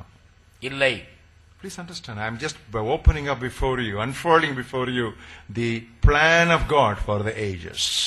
யுகா யுகமாய் தேவன் வைத்திருக்கின்றதான இறை திட்டத்தை நான் உங்களுக்கு முன்பாக விரித்து காட்டுகின்றேன். நீங்கள் புரிந்து கொள்ளுங்கள். What did Jesus say? இயேசு என்ன சொன்னார்? The keys of hell and death are in my hands. மரணத்திற்கும் பாதாளத்திற்கும் உரிய சாவிகள் என் கையிலே இருக்கின்றன. If he wants, he can open them. If he wants, he can close them. It is up to him. அவர் விரும்பினால் அதனை திறப்பார், அவர் விரும்பினால் அதனை மூடுவார். You are not to go, but this key will not hold good there. அந்த பூட்டுக்கு இந்த சாவி செல்லாது. நீங்கள் வைத்திருக்கிறதான இந்த சாவி அந்த பூட்டை திறக்காது, மூடவும் செய்யாது. This is for the kingdom of heaven. நீங்கள் வைத்திருக்கின்ற சாவி பரலோகத்திற்கு மட்டும் உரியது. You open it and let people in. அதனை திறவுங்கள், மக்களை உள்ளே நுழைய சொல்லுங்கள். Opening of that kingdom of Satan and darkness, that hell, that is not in your hand. இவைகளை வைத்திருக்கிறவர் சொல்லுகிறதாவது. When writing to the church, what did he say? He who holds the keys of the death and the pit, he says. So who has? Who has? Jesus only has them. மரணத்திற்கும் பாதாளத்திற்கும் உரிய திறவுகோல்களை வைத்திருக்கிறவர் சொல்லுகிறதாவது என்று யார் சொல்லுகின்றார்? யாருடைய கையிலே இந்த மரணத்தின் பாதாளத்தின் சாவிகள் இருக்கின்றன? கிறிஸ்து. மற்றபடி சாத்தானுடைய பாதாளத்தின் சாவியை, அந்த அந்தகாரத்தின் சாவியை உபயோகிப்பது உங்களுடைய வேலை அல்ல. உங்களுடைய ஜோலியை மட்டும் பாருங்கள். That's wonderful. But one day, a key will be given to an angel. ஒரு நாள் வரும், அந்த நாளிலே ஒரு தூதனிடத்திலே ஒரு சாவி கொடுக்கப்படும். Look at the 9th chapter of Revelation and verse 1. வெளிப்படுத்தல் 9:1. Then the fifth angel sounded. ஐந்தாம் தூதன் எக்காளம் ஊதினான். And I saw a star fallen from heaven to the earth. அப்பொழுது வானத்திலிருந்து பூமியின் மேல் விழுந்த ஒரு நட்சத்திரத்தை கண்டேன். To him was given the key to the bottomless pit. அவனுக்கு பாதாள குழியின் திறவுகோல் கொடுக்கப்பட்டது. 20th chapter 20வது அத்தியாயம் and verse 1. முதலாம் வசனம். Then I saw an angel coming down from heaven, having the key to the bottomless pit and a great chain in his hand. ஒரு தூதன் பாதாள குழியின் திறவுகோலையும் பெரிய சங்கிலியையும் தன் கையிலே பிடித்துக் கொண்டு வானத்திலிருந்து இறங்கி வர கண்டேன். So one day the Lord Jesus Christ will give the key and a great chain to an angel from heaven, and that angel will go bind Satan, open the bottomless pit and put him there and lock it. That's not your job. Okay? Okay? You mind your job. ஒரு நாள் வரும், அந்த நாளிலே ஒரு தூதனை ஆண்டவர் அழைத்து அவனுடைய கையிலே இந்த ஸ்தாவியை கொடுப்பார். அவன் பாதாள குழியை திறந்து அதனுள்ளே சாத்தானை போட்டு அந்த பாதாள குழியை மூடுவான். அதோடு சாத்தானை கட்டுகின்ற வேலை முடிவடையும். இந்த வேலையை தூதன் தான் செய்வான். இது உங்களுடைய வேலை அல்ல. நீங்கள் உங்கள் ஜோலியை பாருங்கள். Even Michael, the archangel, was very careful when dealing with the devil. பிரதான தூதனாகிய மிகாவேல் கூட இந்த பிசாசோடு பேசும் பொழுது மிக கவனமாக செயல்பட்டான். But on the other hand, usually those who unnecessarily deal with the devil and treat him with disrespect, I tell you, they are usually false teachers. ஆனால் இதற்கு மாறாக சாத்தானை வசைபாடி அவனை மரியாதை குறைவாக திட்டி அவனை மரியாதை குறைவாக நடத்துகின்றதான பெரிய பிரசங்கிகள் என்று சொல்லப்படுகின்றார்களே, இவர்கள் பொதுவாக கள்ள பிரசங்கியார்களாகத்தான் Because இருப்பார்கள். my Bible says so. ஏனென்றால் என் வேதம் அப்படி சொல்லுகிறது. Look at Jude, 9th verse. யூதா 9வது வசனம். Yet Michael the archangel, in contending with the devil when he disputed about the body of Moses, dared not. Oh, Michael, pradhana dudanagiya Michael, Michael the archangel, he dared not bring against him a reviling accusation by ties. He said, the Lord rebuke you. பிரதான தூதனாகிய மிகாவேல், தளபதியாகிய மிகாவேல் மோசேயினுடைய உடலை குறித்து பிசாசுடனே தர்க்கித்து பேசின போது அவனை நிந்தனையாய் குற்றப்படுத்த துணியாமல் கர்த்தர் உன்னை கடிந்து கொள்வாராக என்று நாகரீகமாக சொன்னான். But Jude is saying in the 7th verse or in the 8th verse, he is describing false teachers and he said, but these dreamers, they defile the flesh, they reject authority and speak evil of dignitaries. அதே யூதா கள்ள போதகர்களை குறித்து சொல்லும் பொழுது அவர்களுடைய அடையாளத்தை 8வது வசனத்திலே கூறுகின்றான்.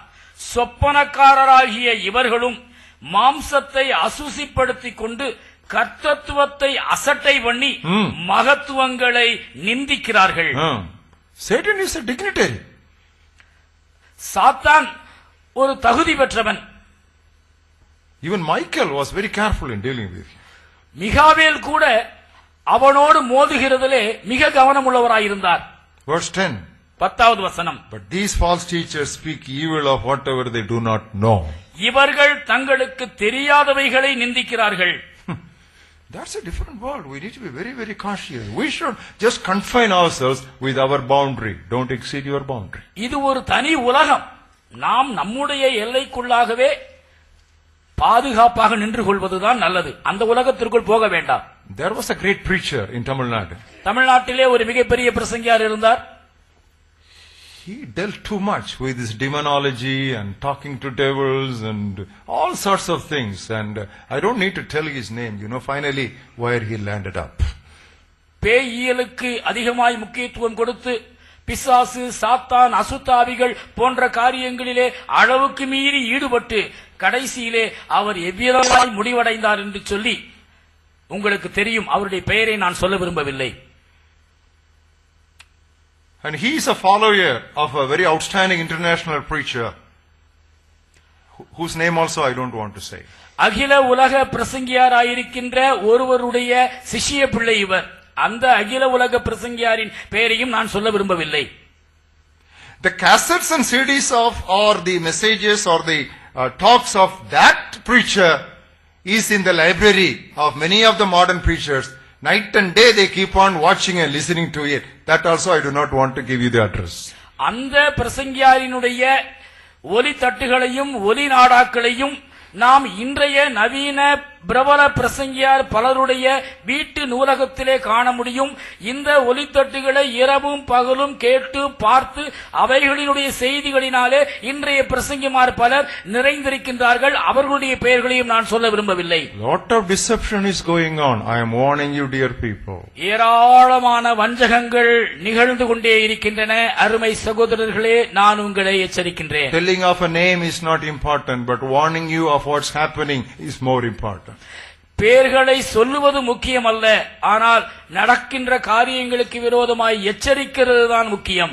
Look at these 10th words of the 2nd chapter of 2 Peter. 2 பேதுரு 2:10. The second portion of that verse. பிற்பகுதி. They are not afraid to speak evil of dignitaries. கர்த்தத்துவத்தை அசட்டை பண்ணுகிறவர்களை அப்படி செய்வார். இவர்கள் துணிகரக்காரர், அகங்காரிகள், மகத்துவங்களை நிந்திக்க அஞ்சாதவர்கள். Dignitary, Satan is a dignitary. சாத்தான் தகுதி பெற்றவன். Whereas angels, who are greater in power and might, they do not bring a reviling accusation against them before the Lord. அதிக பலனையும் வல்லமையையும் உடைய தேவதூதர்கள் முதலாய் கர்த்தருக்கு முன்பாக அவர்களை நிந்தித்து குற்றப்படுத்த மாட்டார்கள். Be very careful. மிக கவனமாயிருங்கள். Resist the devil. பிசாசுக்கு எதிர்த்து நில்லுங்கள். Be alert on your watchfulness. விழித்திருங்கள். Cast out devil. பிசாசை துரத்துங்கள். Give no place to the devil. பிசாசுக்கு இடம் கொடாதிருங்கள். Go ahead preaching the gospel and mind your business. பிரசங்கத்தை, தேவனுடைய வசனத்தை பிரசங்கித்துக் கொண்டே செல்லுங்கள். உங்களுடைய வேலையை மட்டும் செய்யுங்கள். Don't enter into that domain which is not necessary for you. It is a forbidden area. உங்களுக்கு தேவையற்ற அந்த உலகத்திற்குள் மூக்கை நுழைக்காதிருங்கள். That's the right word. Because so crystal clearly the Bible has warned us. Sternly we are warned in these passages. மிக தீர்க்கமாக, தெளிவாக, திட்டவட்டமாக இந்த பகுதியிலே வேதவசனம் நம்மை எச்சரித்திருக்கிறது. What does the Bible say? வேதம் என்ன சொல்கிறது? The Lord shall crush Satan shortly under your feet. தேவன் சீக்கிரத்திலே சாத்தானை உங்கள் கால்களின் கீழே மிதித்து போடுவார். நசுக்கி போடுவார். When was it written? இது எப்பொழுது எழுதப்பட்டது? 2000 years ago.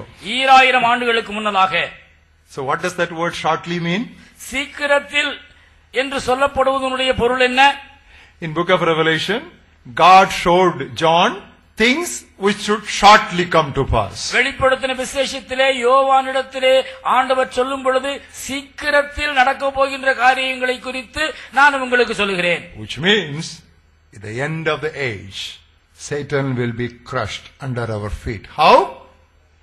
God will make Satan to sit at his footstool, and along with Christ when we reign, we will have Satan under our feet.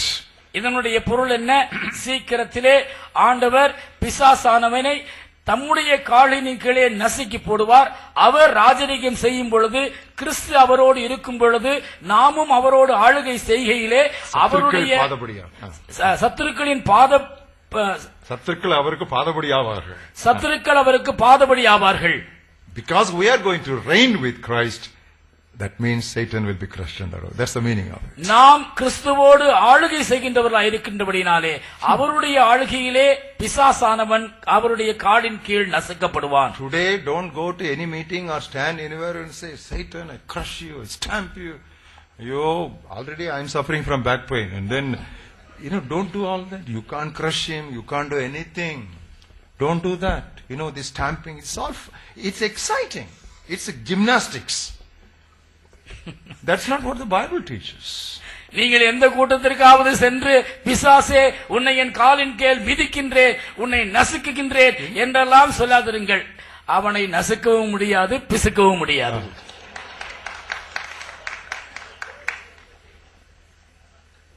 Don't cross your biblical boundary. உங்களுடைய வேத எல்லையை தாண்டி குதிக்காதிருங்கள்.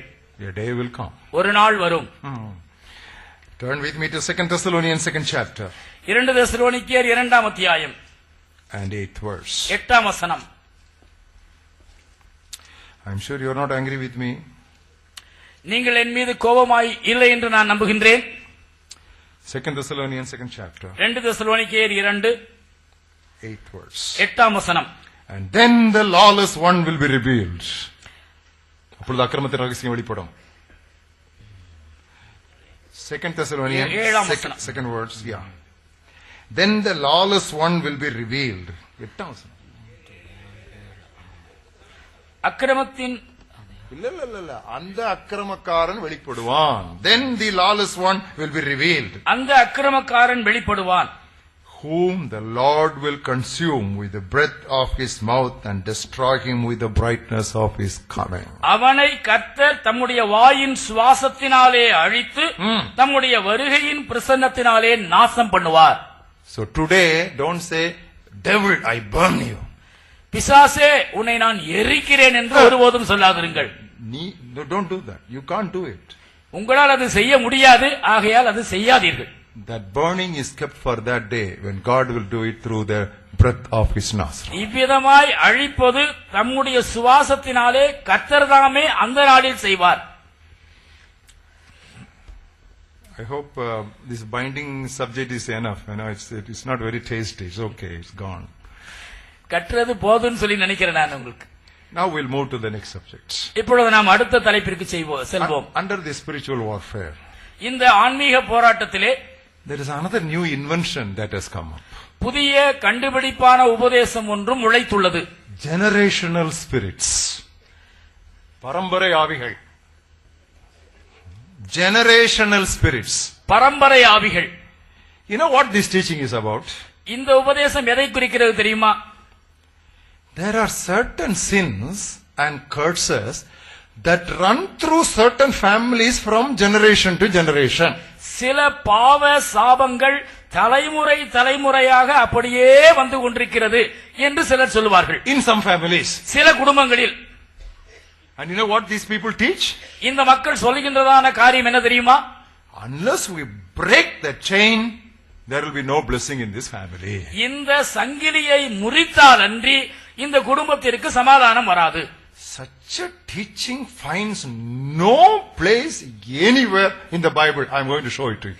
இந்த விதமான உபதேசத்திற்கு வேதத்திலே எள்ளளவும் இடமே இல்லை. It is pure myth. It is not truth. இது கடைந்தெடுத்த புராணம். There is no truth about it. இதிலே சத்தியம் துளியும் இல்லை. Even in the Old Testament. சொல்லுங்க. பழைய ஏற்பாட்டிலேயே even in the Old Testament. பழைய ஏற்பாட்டிலும் கூட. Turn with me to Exodus 20 and verse 5. யாத்ராகமம் 20:5. Look at the 10 commandments. 10 கற்பனைகளை கவனியுங்கள். 5th verse. 5ஆம் வசனம். You shall not bow down to them nor serve them. நீ அவைகளை நமஸ்கரிக்கவும் சேவிக்கவும் வேண்டாம். I, the Lord your God, am a jealous God. உன் தேவனாகிய கர்த்தராயிருக்கிற நான் எரிச்சலுள்ள தேவனாயிருந்து visiting the iniquity of the fathers on the children to the third and the fourth generations of those who hate me. என்னை பகைக்கிறவர்களை குறித்து பிதாக்களுடைய அக்கிரமத்தை என்னை பகைக்கிறவர்களை குறித்து. If the second generation they start worshipping Christ, you are not going to suffer because your first generation worshipped an idol. If you hate God, then God will take you into judgment. என்னை பகைக்கிறவர்களை குறித்து என்பதை அடிக்கோடிட்டுக் கொள்ளுங்கள். ஆ. முதல் தலைமுறையிலே வாழ்ந்தோர் விக்கிரகத்தை வழிபட்ட காரணத்தினாலே ஆ. இரண்டாம் தலைமுறையில் வாழ்கின்ற நீங்கள் ஆண்டவர் ஏற்றுக்கொண்ட பிற்பாடும் ஆ. அவர்கள் நிமித்தமாக நீங்கள் பாடு அனுபவிக்க வேண்டியது இல்லை. Why? Because now you love him, you don't hate him. ஏனென்றால் இப்பொழுது நீங்கள் அவரை பகைக்கவில்லை, அவரிடத்தில் அன்பு செலுத்துகிறீர்கள். You know, even in the 10 commandments, that important phrase is of vital importance. அந்த 10 கற்பனை சொல்லப்பட்ட இடத்திலும் கூட இந்த சொற்றொடர் என்னை பகைக்கிறவர்களை குறித்து என்பது மிக முக்கியமானது. Turn with me to book of Ezekiel, எசேக்கியேல் தீர்க்கதரிசன புத்தகம் 18th chapter. 18ஆம் அத்தியாயம். Look at the first 4 verses. முதல் 4 வசனங்கள். There was a tradition. அங்கே ஒரு பாரம்பரியம் இருந்தது. What was the tradition? என்ன பாரம்பரியம்? What do you mean, second words? What do you mean when you use this proverb concerning the land of Israel saying, the fathers have eaten sour grapes and the children's teeth are set on edge? பிதாக்கள் திராட்சை காய்களை தின்றார்கள், பிள்ளைகளின் பற்கள் கூசி போயின என்னும் பழமொழியை நீங்கள் இஸ்ரவேல் தேசத்தை குறித்து சொல்லுகிறது என்ன? God is challenging. தேவன் அவர்களுக்கு ஒரு அறைகூவல் விடுக்கின்றார். What is that? என்ன அது? Hey, this man is blind. இந்த மனிதன் பார்வையற்றிருக்கின்றான். Jesus, whose sin is it is? This fellow's sin or his father's sin? இது இவன் செய்த பாவமா, இவன் பெற்றோர் செய்த பாவமா? Neither his sin nor his parents' sin. He was born like that to show the glory of God. இவன் செய்த பாவமும் அல்ல, இவன் பெற்றோர் செய்த பாவமும் அல்ல, தேவனுடைய மகிமை இவனில் விளங்கும்படியாக இப்படி நடந்தது. The disciples would have been bewildered. சீடர்களுக்கு இந்த பதில் மிகவும் விகற்பமாயிருந்திருக்கும். Because they were coming from Jewish background. ஏனென்றால் அவர்கள் யூத பின்னணியிலிருந்து வருகின்றார்கள். Fathers ate sour grapes. பிதாக்கள் திராட்சை காய்களை தின்றார்கள். Maybe for modern translation you can say they ate புளியங்காய். பிதாக்கள் புளியங்காய் சாப்பிட்டார்கள். The children's teeth are set on edge. பிள்ளைகளின் பற்கள் கூசின. And God is asking, what is this proverb you are using? இது என்ன பழமொழி இது? What does God say in verse 3? மூன்றாவது வசனத்திலே தேவன் என்ன சொல்கின்றார்? As I live. என் ஜீவனை கொண்டு நான் சொல்கிறதாவது. You know, he comes with an authority, with a seal. As I live. தன் அதிகாரத்தை கொண்டு அவர் சொல்கிறார், என் ஜீவனை கொண்டு சொல்கிறேன். You shall no longer use this proverb in Israel. இனி இஸ்ரவேலில் இந்த பழமொழியை சொல்வதில்லை. Encircle the word ini. இனி என்கிற வார்த்தையை வட்டமிட்டுக் கொள்ளுங்கள். This is what I call dispensational differences in the interpretation of the Bible. வேதத்தை வியாக்கியானிப்பதிலே வருகின்றதான யுகங்களுக்கு இடையேயான வேறுபாட்டினை இந்த இனி என்கிற வார்த்தை குறிக்கிறது. No longer you will use this proverb in Israel. இனி இஸ்ரவேலில் இந்த பழமொழியை சொல்வதில்லை. Why? ஏன்? God gives a beautiful explanation. தேவன் சிறந்த ஒரு விளக்க உரையை கொடுக்கின்றார். Behold, all souls are mine. இதோ எல்லா ஆன்மாக்களும் என்னுடையவைகள். The soul of the Father as well as the soul of the Son is mine. தகப்பனின் ஆன்மா எப்படியோ அப்படியே மகனின் ஆன்மாவும் என்னுடையது. Only the soul which sins, that shall die. பாவம் செய்கிற ஆன்மாவே சாகும். அப்பா பாவம் செய்தா அப்பா செத்தான், பிள்ளை பாவம் செய்தா பிள்ளை செத்தான். பாவம் செய்கிற ஆத்மாவே சாகும். Otherwise, all souls are mine, saith the Lord. You know how God the Lord says, as I live. No further appeal. எல்லா ஆன்மாக்களும் என்னுடையவைகள். இதை யார் சொல்கிறது? என் ஜீவனை கொண்டு நான் சொல்கின்றேன். இதற்கு மேல் மேல்முறையீடே இல்லை. ஜீவனை கொண்டு, on my life, I am the surety, I am the guarantee for this truth. As I live. இந்த சத்தியத்தை நான் என் ஜீவனை கொண்டு சொல்கின்றேன். இதற்கு மேல்முறையீடே இல்லை. The same thing we read in book of Jeremiah 31st chapter.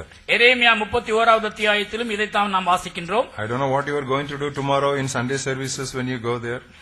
நாளைக்கு நீங்கள் ஞாயிறு ஆராதனைக்கு போகும் பொழுது என்ன செய்ய போகின்றீர்களோ தெரியவில்லை. But don't take my name. தப்பி தவறி என் பேரை சொல்லிடாதீங்க. I am already in trouble. ஏற்கனவே எனக்கு தலைக்கு மேல பிரச்சனை. So please save me. தயவு செய்து என்னை ரட்சியுங்கள். Don't say Brother Stanley says, say the Bible says. சகோதரன் ஸ்டான்லி இப்படி சொன்னார் என்று சொல்லாதிருங்கள், திருவசனம் இப்படி சொல்கிறது என்று சொல்லுங்கள். Jeremiah 31st chapter, Jeremiah 31 verses 29 and 30. 29 30 வசனங்கள். In those days, they shall no more say, the fathers have eaten sour grapes and the children's teeth are set on edge. பிதாக்கள் புளியங்காய்களை தின்றார்கள், பிள்ளைகளின் பற்கள் கூசின என்று அந்நாட்களில் சொல்ல மாட்டார்கள். Everyone shall die for his own iniquity. Underline, his own iniquity. அவனவன் தன் தன் அக்கிரமத்தின் நிமித்தமே சாவான். Only the man who eats the sour grapes, his teeth will be set on edge. எந்த மனிதன் புளியங்காய்களை தின்பானோ அவனுடைய பற்களே கூசும். Amen. ஆமென். Bible. இதுதான் வேதம். What did we see on the first day? முதல் நாளிலே நாம் என்ன பார்த்தோம்? The entrance of your word gives light. உம்முடைய வசனத்தின் பிரவேசம் வெளிச்சம் தருகிறது. Isn't it? Isn't it? அப்படித்தானே? You shall know the truth, and the truth shall make you free. சத்தியத்தை அறிவீர்கள், சத்தியம் உங்களை விடுதலையாக்கும். What does the Bible say? வேதம் என்ன சொல்கிறது? If any man is in Christ, ஒருவன் கிறிஸ்துவுக்கு உள் இருந்தால், he is not an evolution from his forefather, he is a new creation. பரிணாம வளர்ச்சியினால் முன்னோர்களினின்று மாறினவனாயல்ல, அவன் ஒரு புதிய படைப்பாயிருப்பான். He is a new creation. அவன் ஒரு புதிய படைப்பு. He does not carry the baggage of his father and grandfather and great grandfather. It's not an evolution, it is a new creation. தன்னுடைய தகப்பன், தன்னுடைய தாத்தா, தன்னுடைய பாட்டனார், தன்னுடைய பூட்டனாருடைய சுமைகளை எல்லாம் அவன் சுமந்து பரிணாமத்தில் அல்ல, புதிய படைப்பாக வருவான். Turn with me to that passage and look at that afresh. Then you understand what the Bible tries to teach in that passage. அந்த வசனத்தை எடுத்து வாசித்து பாருங்கள். வேதம் கூறுகின்றதான அந்த வசனத்தை புத்துணர்வோடு கூட நாம் இந்த நேரத்திலே வாசித்து கற்றுக்கொள்வோம். 5:17 of 2 Corinthians. 2 கொரிந்தியர் 5:17. If anyone is in Christ, yes, ஒருவன் கிறிஸ்துவுக்குள் இருந்தால் he is a new creation. புதிய படைப்பாய் இருக்கிறான். Old things have passed away. பழையவைகள் ஒளிந்து போயின. That old baggage, the old things, whatever, that we don't care. Everything has become new. பழைய சுமைகள் எல்லாம் ஒளிந்து போயின, எல்லாம் புதிதாயின. Now, say, now, இப்பொழுது, now it is not there in the Tamil Bible, but it is there in the conservative old English versions. Now, இப்பொழுது all things are of God. இவையெல்லாம் தேவனாலே உண்டாயிருக்கிறது. All things are not of our forefathers, all things are of our God. எல்லாம் நம்முடைய மூதாதையர்களால் உண்டாகவில்லை, எல்லாம் தேவனாலே உண்டாயிருக்கிறது. Who has reconciled us to him through Jesus Christ. அவர் இயேசு கிறிஸ்துவை கொண்டு நம்மை தம்மோடே ஒப்புரவாக்கினார். My father was an enemy of the gospel. என்னுடைய தகப்பன் சுவிசேஷத்தின் எதிரி. He was a pujari or he was a priest falling before idols. அவன் விக்கிரகங்களுக்கு முன்னதாக விழுந்து கும்பிடுகின்றதான ஒரு pujari. He drove away missionaries from our villages. கிராமங்களிலிருந்து மிஷனரிகளை அவர் துரத்தி அடித்தார். But I am in Christ. ஆனால் நான் கிறிஸ்துவுக்குள் இருக்கிறேன். I am a new creature. நான் ஒரு புதிய படைப்பு. All things are passed away. பழையவைகள் ஒளிந்து போயின. Now all things are not of my father, all things of my God the Father. இப்பொழுது எல்லாம் என்னுடைய தகப்பனால் உண்டானதால் அல்ல, அப்பாவினால் உண்டானதல்ல, தேவனால் உண்டாயிருக்கிறது. Why? ஏன்? I am now reconciled to God. நான் தேவனோடு ஒப்புரவாகி இருக்கிறேன். I am now reconciled to God. நான் தேவனோடு ஒப்புரவாகி விட்டேன். The old is gone. பழையவைகள் ஒளிந்தன. On the face of this, where is generational spirit? It's coming from generation to generation, and you should go to a meeting. That preacher will break the bond. Which Bible teaches that? காரியங்கள் இப்படி இருக்க பரம்பரை ஆவிகள் என்று சொல்லுவதற்கு எங்கே இடம் இருக்கிறது? இந்த பரம்பரை ஆவிகளின் சாபத்தை நொறுக்குவதற்காக இந்த போதகரிடத்திலே கூட்டங்களுக்கு செல்வார்களாம். அவர் அந்த சங்கிலியை முறிப்பாராம். பொடலங்காய்.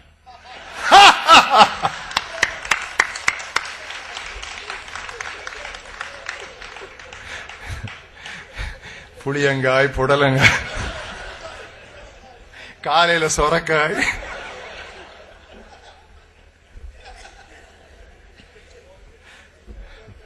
That's excellent. That's good. I think we are really moving into the subject. It's good. We are understanding. The eyes of our understanding are getting brighter and brighter. நம்முடைய புரிந்து கொள்ளுதலின் கண்கள் தெளிவாகுவதை குறித்து நான் மகிழ்ச்சி அடைகின்றேன். Come on, Ephraim, what is the secret of your language? And then now I'm lost there. I mean, I'm going I don't know what Kai he is going to say next.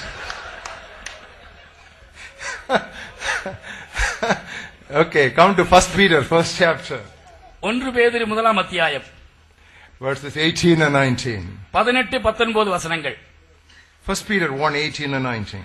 1 பேதுரு 1:18-19.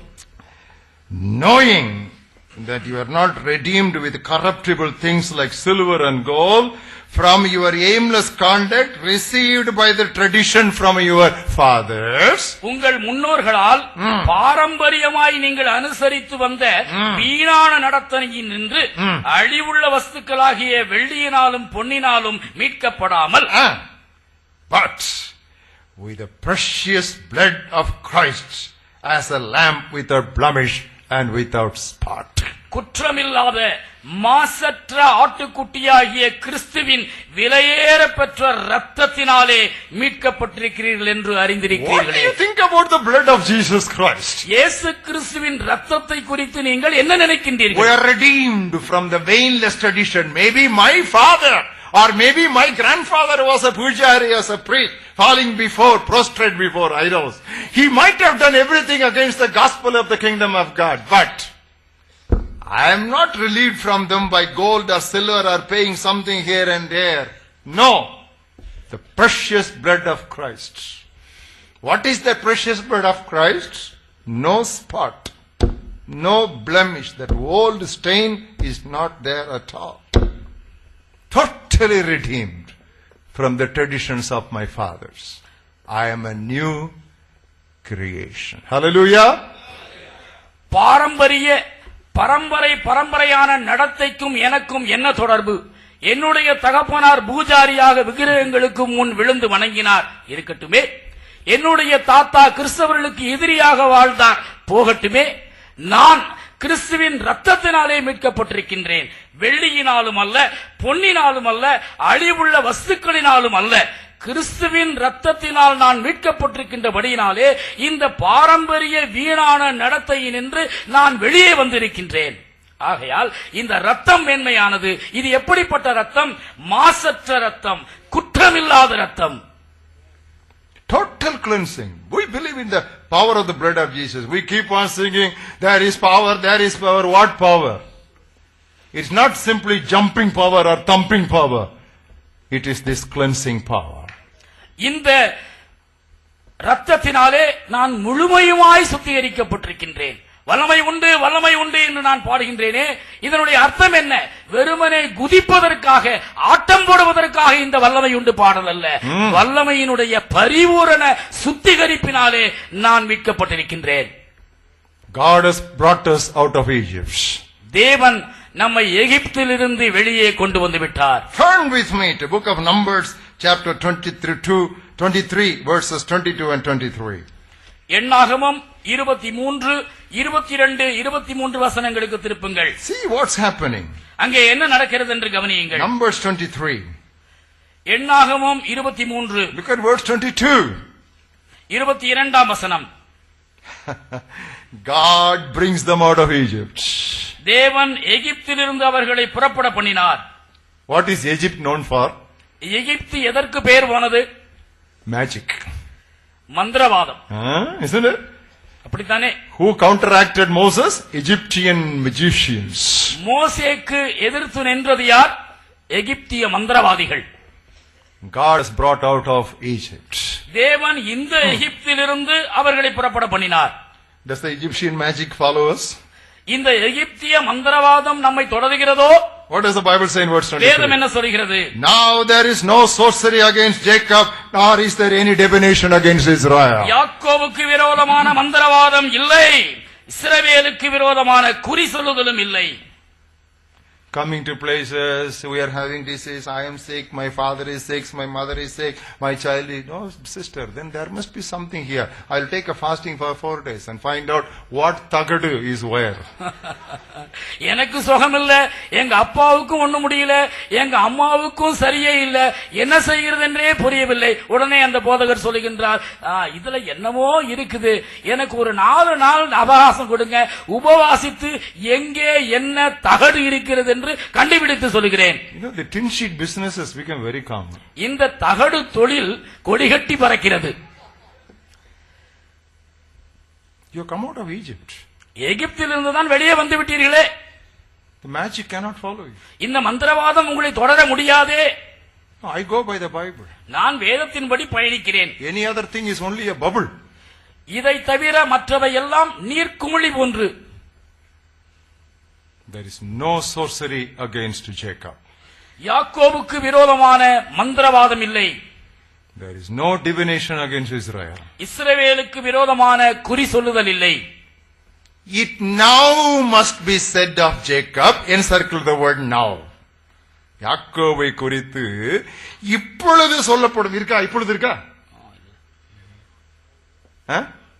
கொஞ்ச காலம். ஐயோ, it is now. You can put that word now. பக்கத்துல எழுதிக்கங்க. எழுதிக்கங்க. English Bible எழுதிக்கங்க. Now. It must now be told of Jacob and of Israel. Not what the devil has done, but what? Hallelujah. What God. தேவன் என்னென்ன செய்தார் என்று.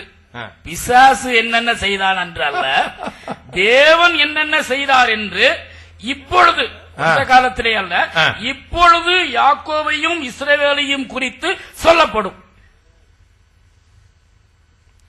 I know you are just changing your basic thinking pattern. This is what we are trying to do in this program. உங்களுடைய சிந்தனா முறையை அடியோடு நீங்கள் மாற்றுகின்றீர்கள் என்று நான் உணர்கின்றேன். அதற்காகத்தான் நீங்கள் இங்கே வந்திருக்கிறீர்கள். Then there is a question. இப்பொழுதும் ஒரு கேள்வி வருகின்றது. Okay brother, this is about the curse. இது சாபத்தை குறிக்கிறது. You say the father's thing will not come to the son. தகப்பனுடைய சாபம் பிள்ளைக்கு வருவதில்லை என்று நீங்கள் சொல்கிறீர்கள். என்று நீங்கள் சொல்கிறீர்கள். Okay, that's okay. அது நல்லது. But will the blessing come? ஆசீர்வாதம் வருமா? Because the Bible says, believe on the Lord Jesus Christ, you will be saved and your house. ஆண்டவராகிய இயேசு கிறிஸ்துவை விசுவாசி, அப்பொழுது நீயும் உன் வீட்டாரும் ரட்சிக்கப்படுவீர்கள்.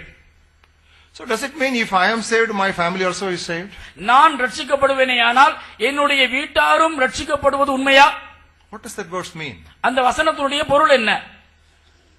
When the head of the family is saved, the potential possibility for the members of the family to be saved becomes much and easier. ஒரு குடும்ப தலைவன் ரட்சிப்புக்குள்ளாக வரும் பொழுது அந்த குடும்பத்தின் உறுப்பினராகிய அனைவரும் கிறிஸ்துவின் விசுவாசத்திற்குள் வருவதற்கான சாத்திய கூறுகள் அதிகம். For example, எடுத்துக்காட்டாக Noah was found righteous in the sight of God. தேவனுடைய பார்வையிலே நோவா அங்கீகாரம் பெற்றான். I have a question. எனக்கு ஒரு கேள்வி. If the sons and daughters-in-law of Noah had refused to enter the ark, you think they would have been saved? நோவாவினுடைய மகன்களும் மருமக்களும் பேழைக்குள் நுழைவதற்கு மறுத்திருப்பார்களேயானால் அவர்கள் ரட்சிக்கப்படுவதற்கு வாய்ப்பு இருந்திருக்குமா? ரட்சிக்கப்பட்டிருப்பார்களா? So it speaks about the potential possibility for the family members to be saved. வீட்டின் மக்கள் ரட்சிக்கப்படுவதற்கான சாத்திய கூறுகளை குறித்து அந்த வசனம் பேசுகிறது. That's why John the Baptist told the listeners of his message. தன்னுடைய செய்தியை செவிமடுத்து கேட்ட மக்களிடத்திலே யோவான் ஸ்நானகன் ஆகவே இப்படி கூறினார். Don't begin to save yourselves that you have got Abraham as your father.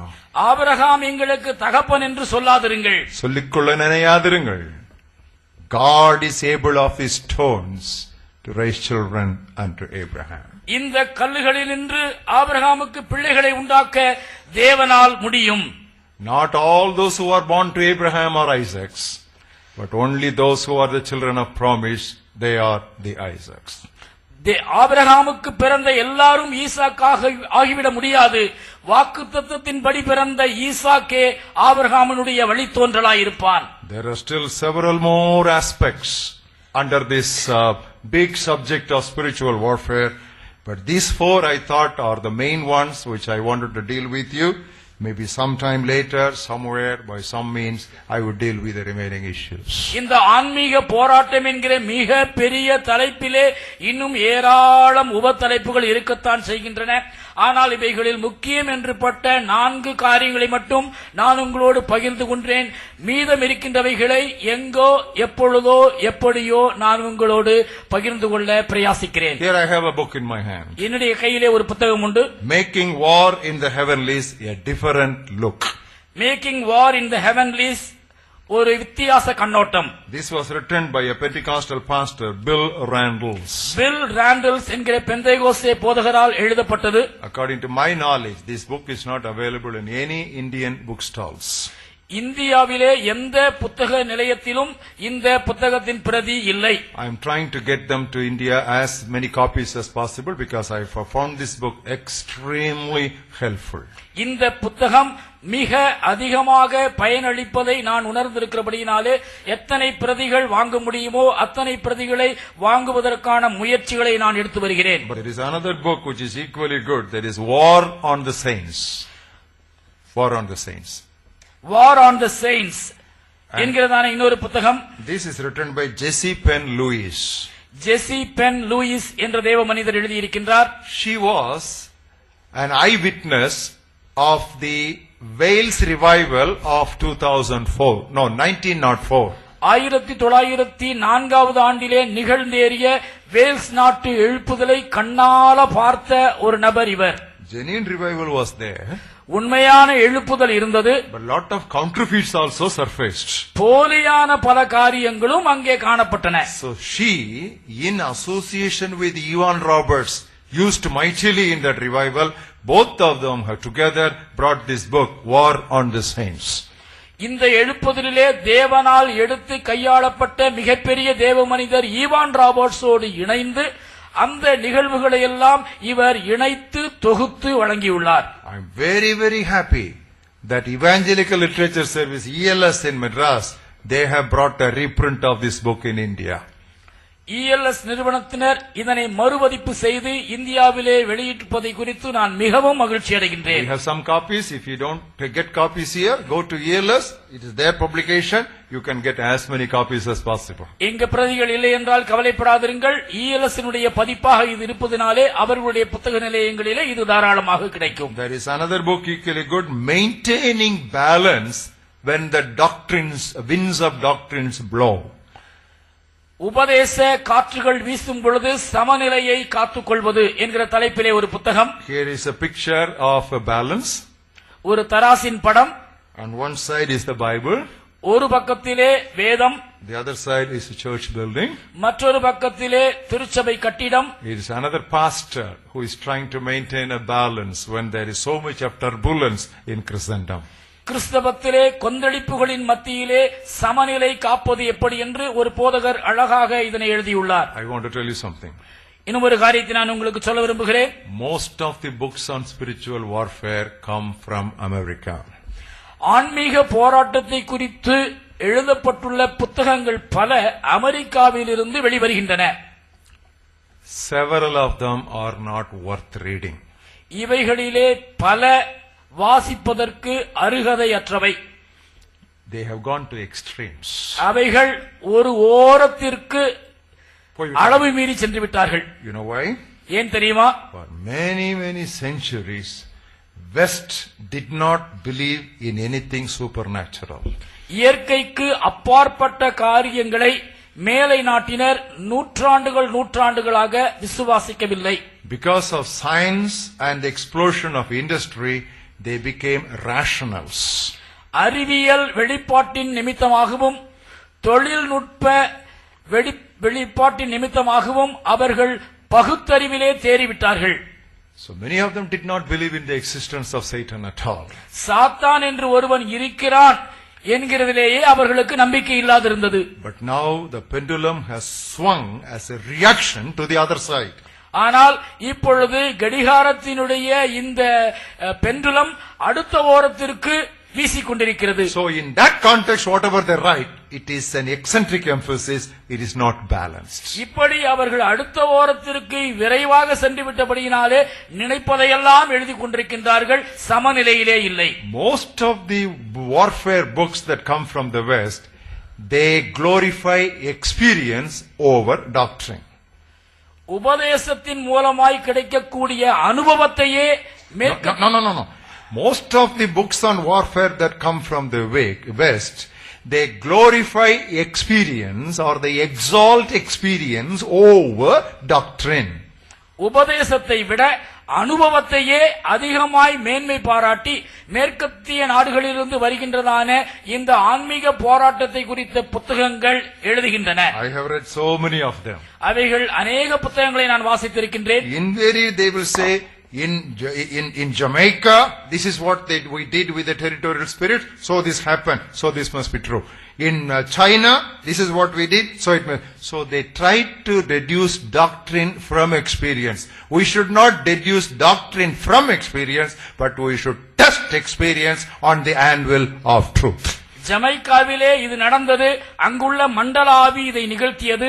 சீனாவிலே இது நிகழ்ந்தது, அங்குள்ள மண்டலாவி இதற்கு பொறுப்பு என்று சொல்லி அனுபவங்களை வைத்தே அவர்கள் இந்த உபதேசங்களை கட்டுகின்றார்கள். ஆனால் அனுபவங்களை வைத்து நாம் உபதேசங்களை கட்டக்கூடாது, மாறாக உபதேசத்தினுடைய வெளிச்சத்திலே அனுபவங்கள் சரிதானா என்று சீர்தூக்கி பார்க்க வேண்டும். Any book I take, by the grace of God, I will be able to quickly find out whether the author goes from experience to truth or truth to experience. எந்த புத்தகத்தை எடுத்து நான் மேலெழுந்த வாரியாக வாசித்தாலும் உடனடியாக நான் கண்டுபிடித்து விடுவேன், இந்த புத்தகத்தினுடைய ஆசிரியர் அனுபவங்களினின்று சத்தியத்திற்கு செல்கிறாரா அல்லது சத்தியத்தினின்று அனுபவத்திற்கு வருகிறாரா என்று. So on that basis only I try to recommend these materials to you. இந்த அடிப்படையில் தான் நான் இந்த புத்தகங்களை, ஆராய்ச்சி நூல்களை உங்களுக்கு அறிமுகப்படுத்துகின்றேன்.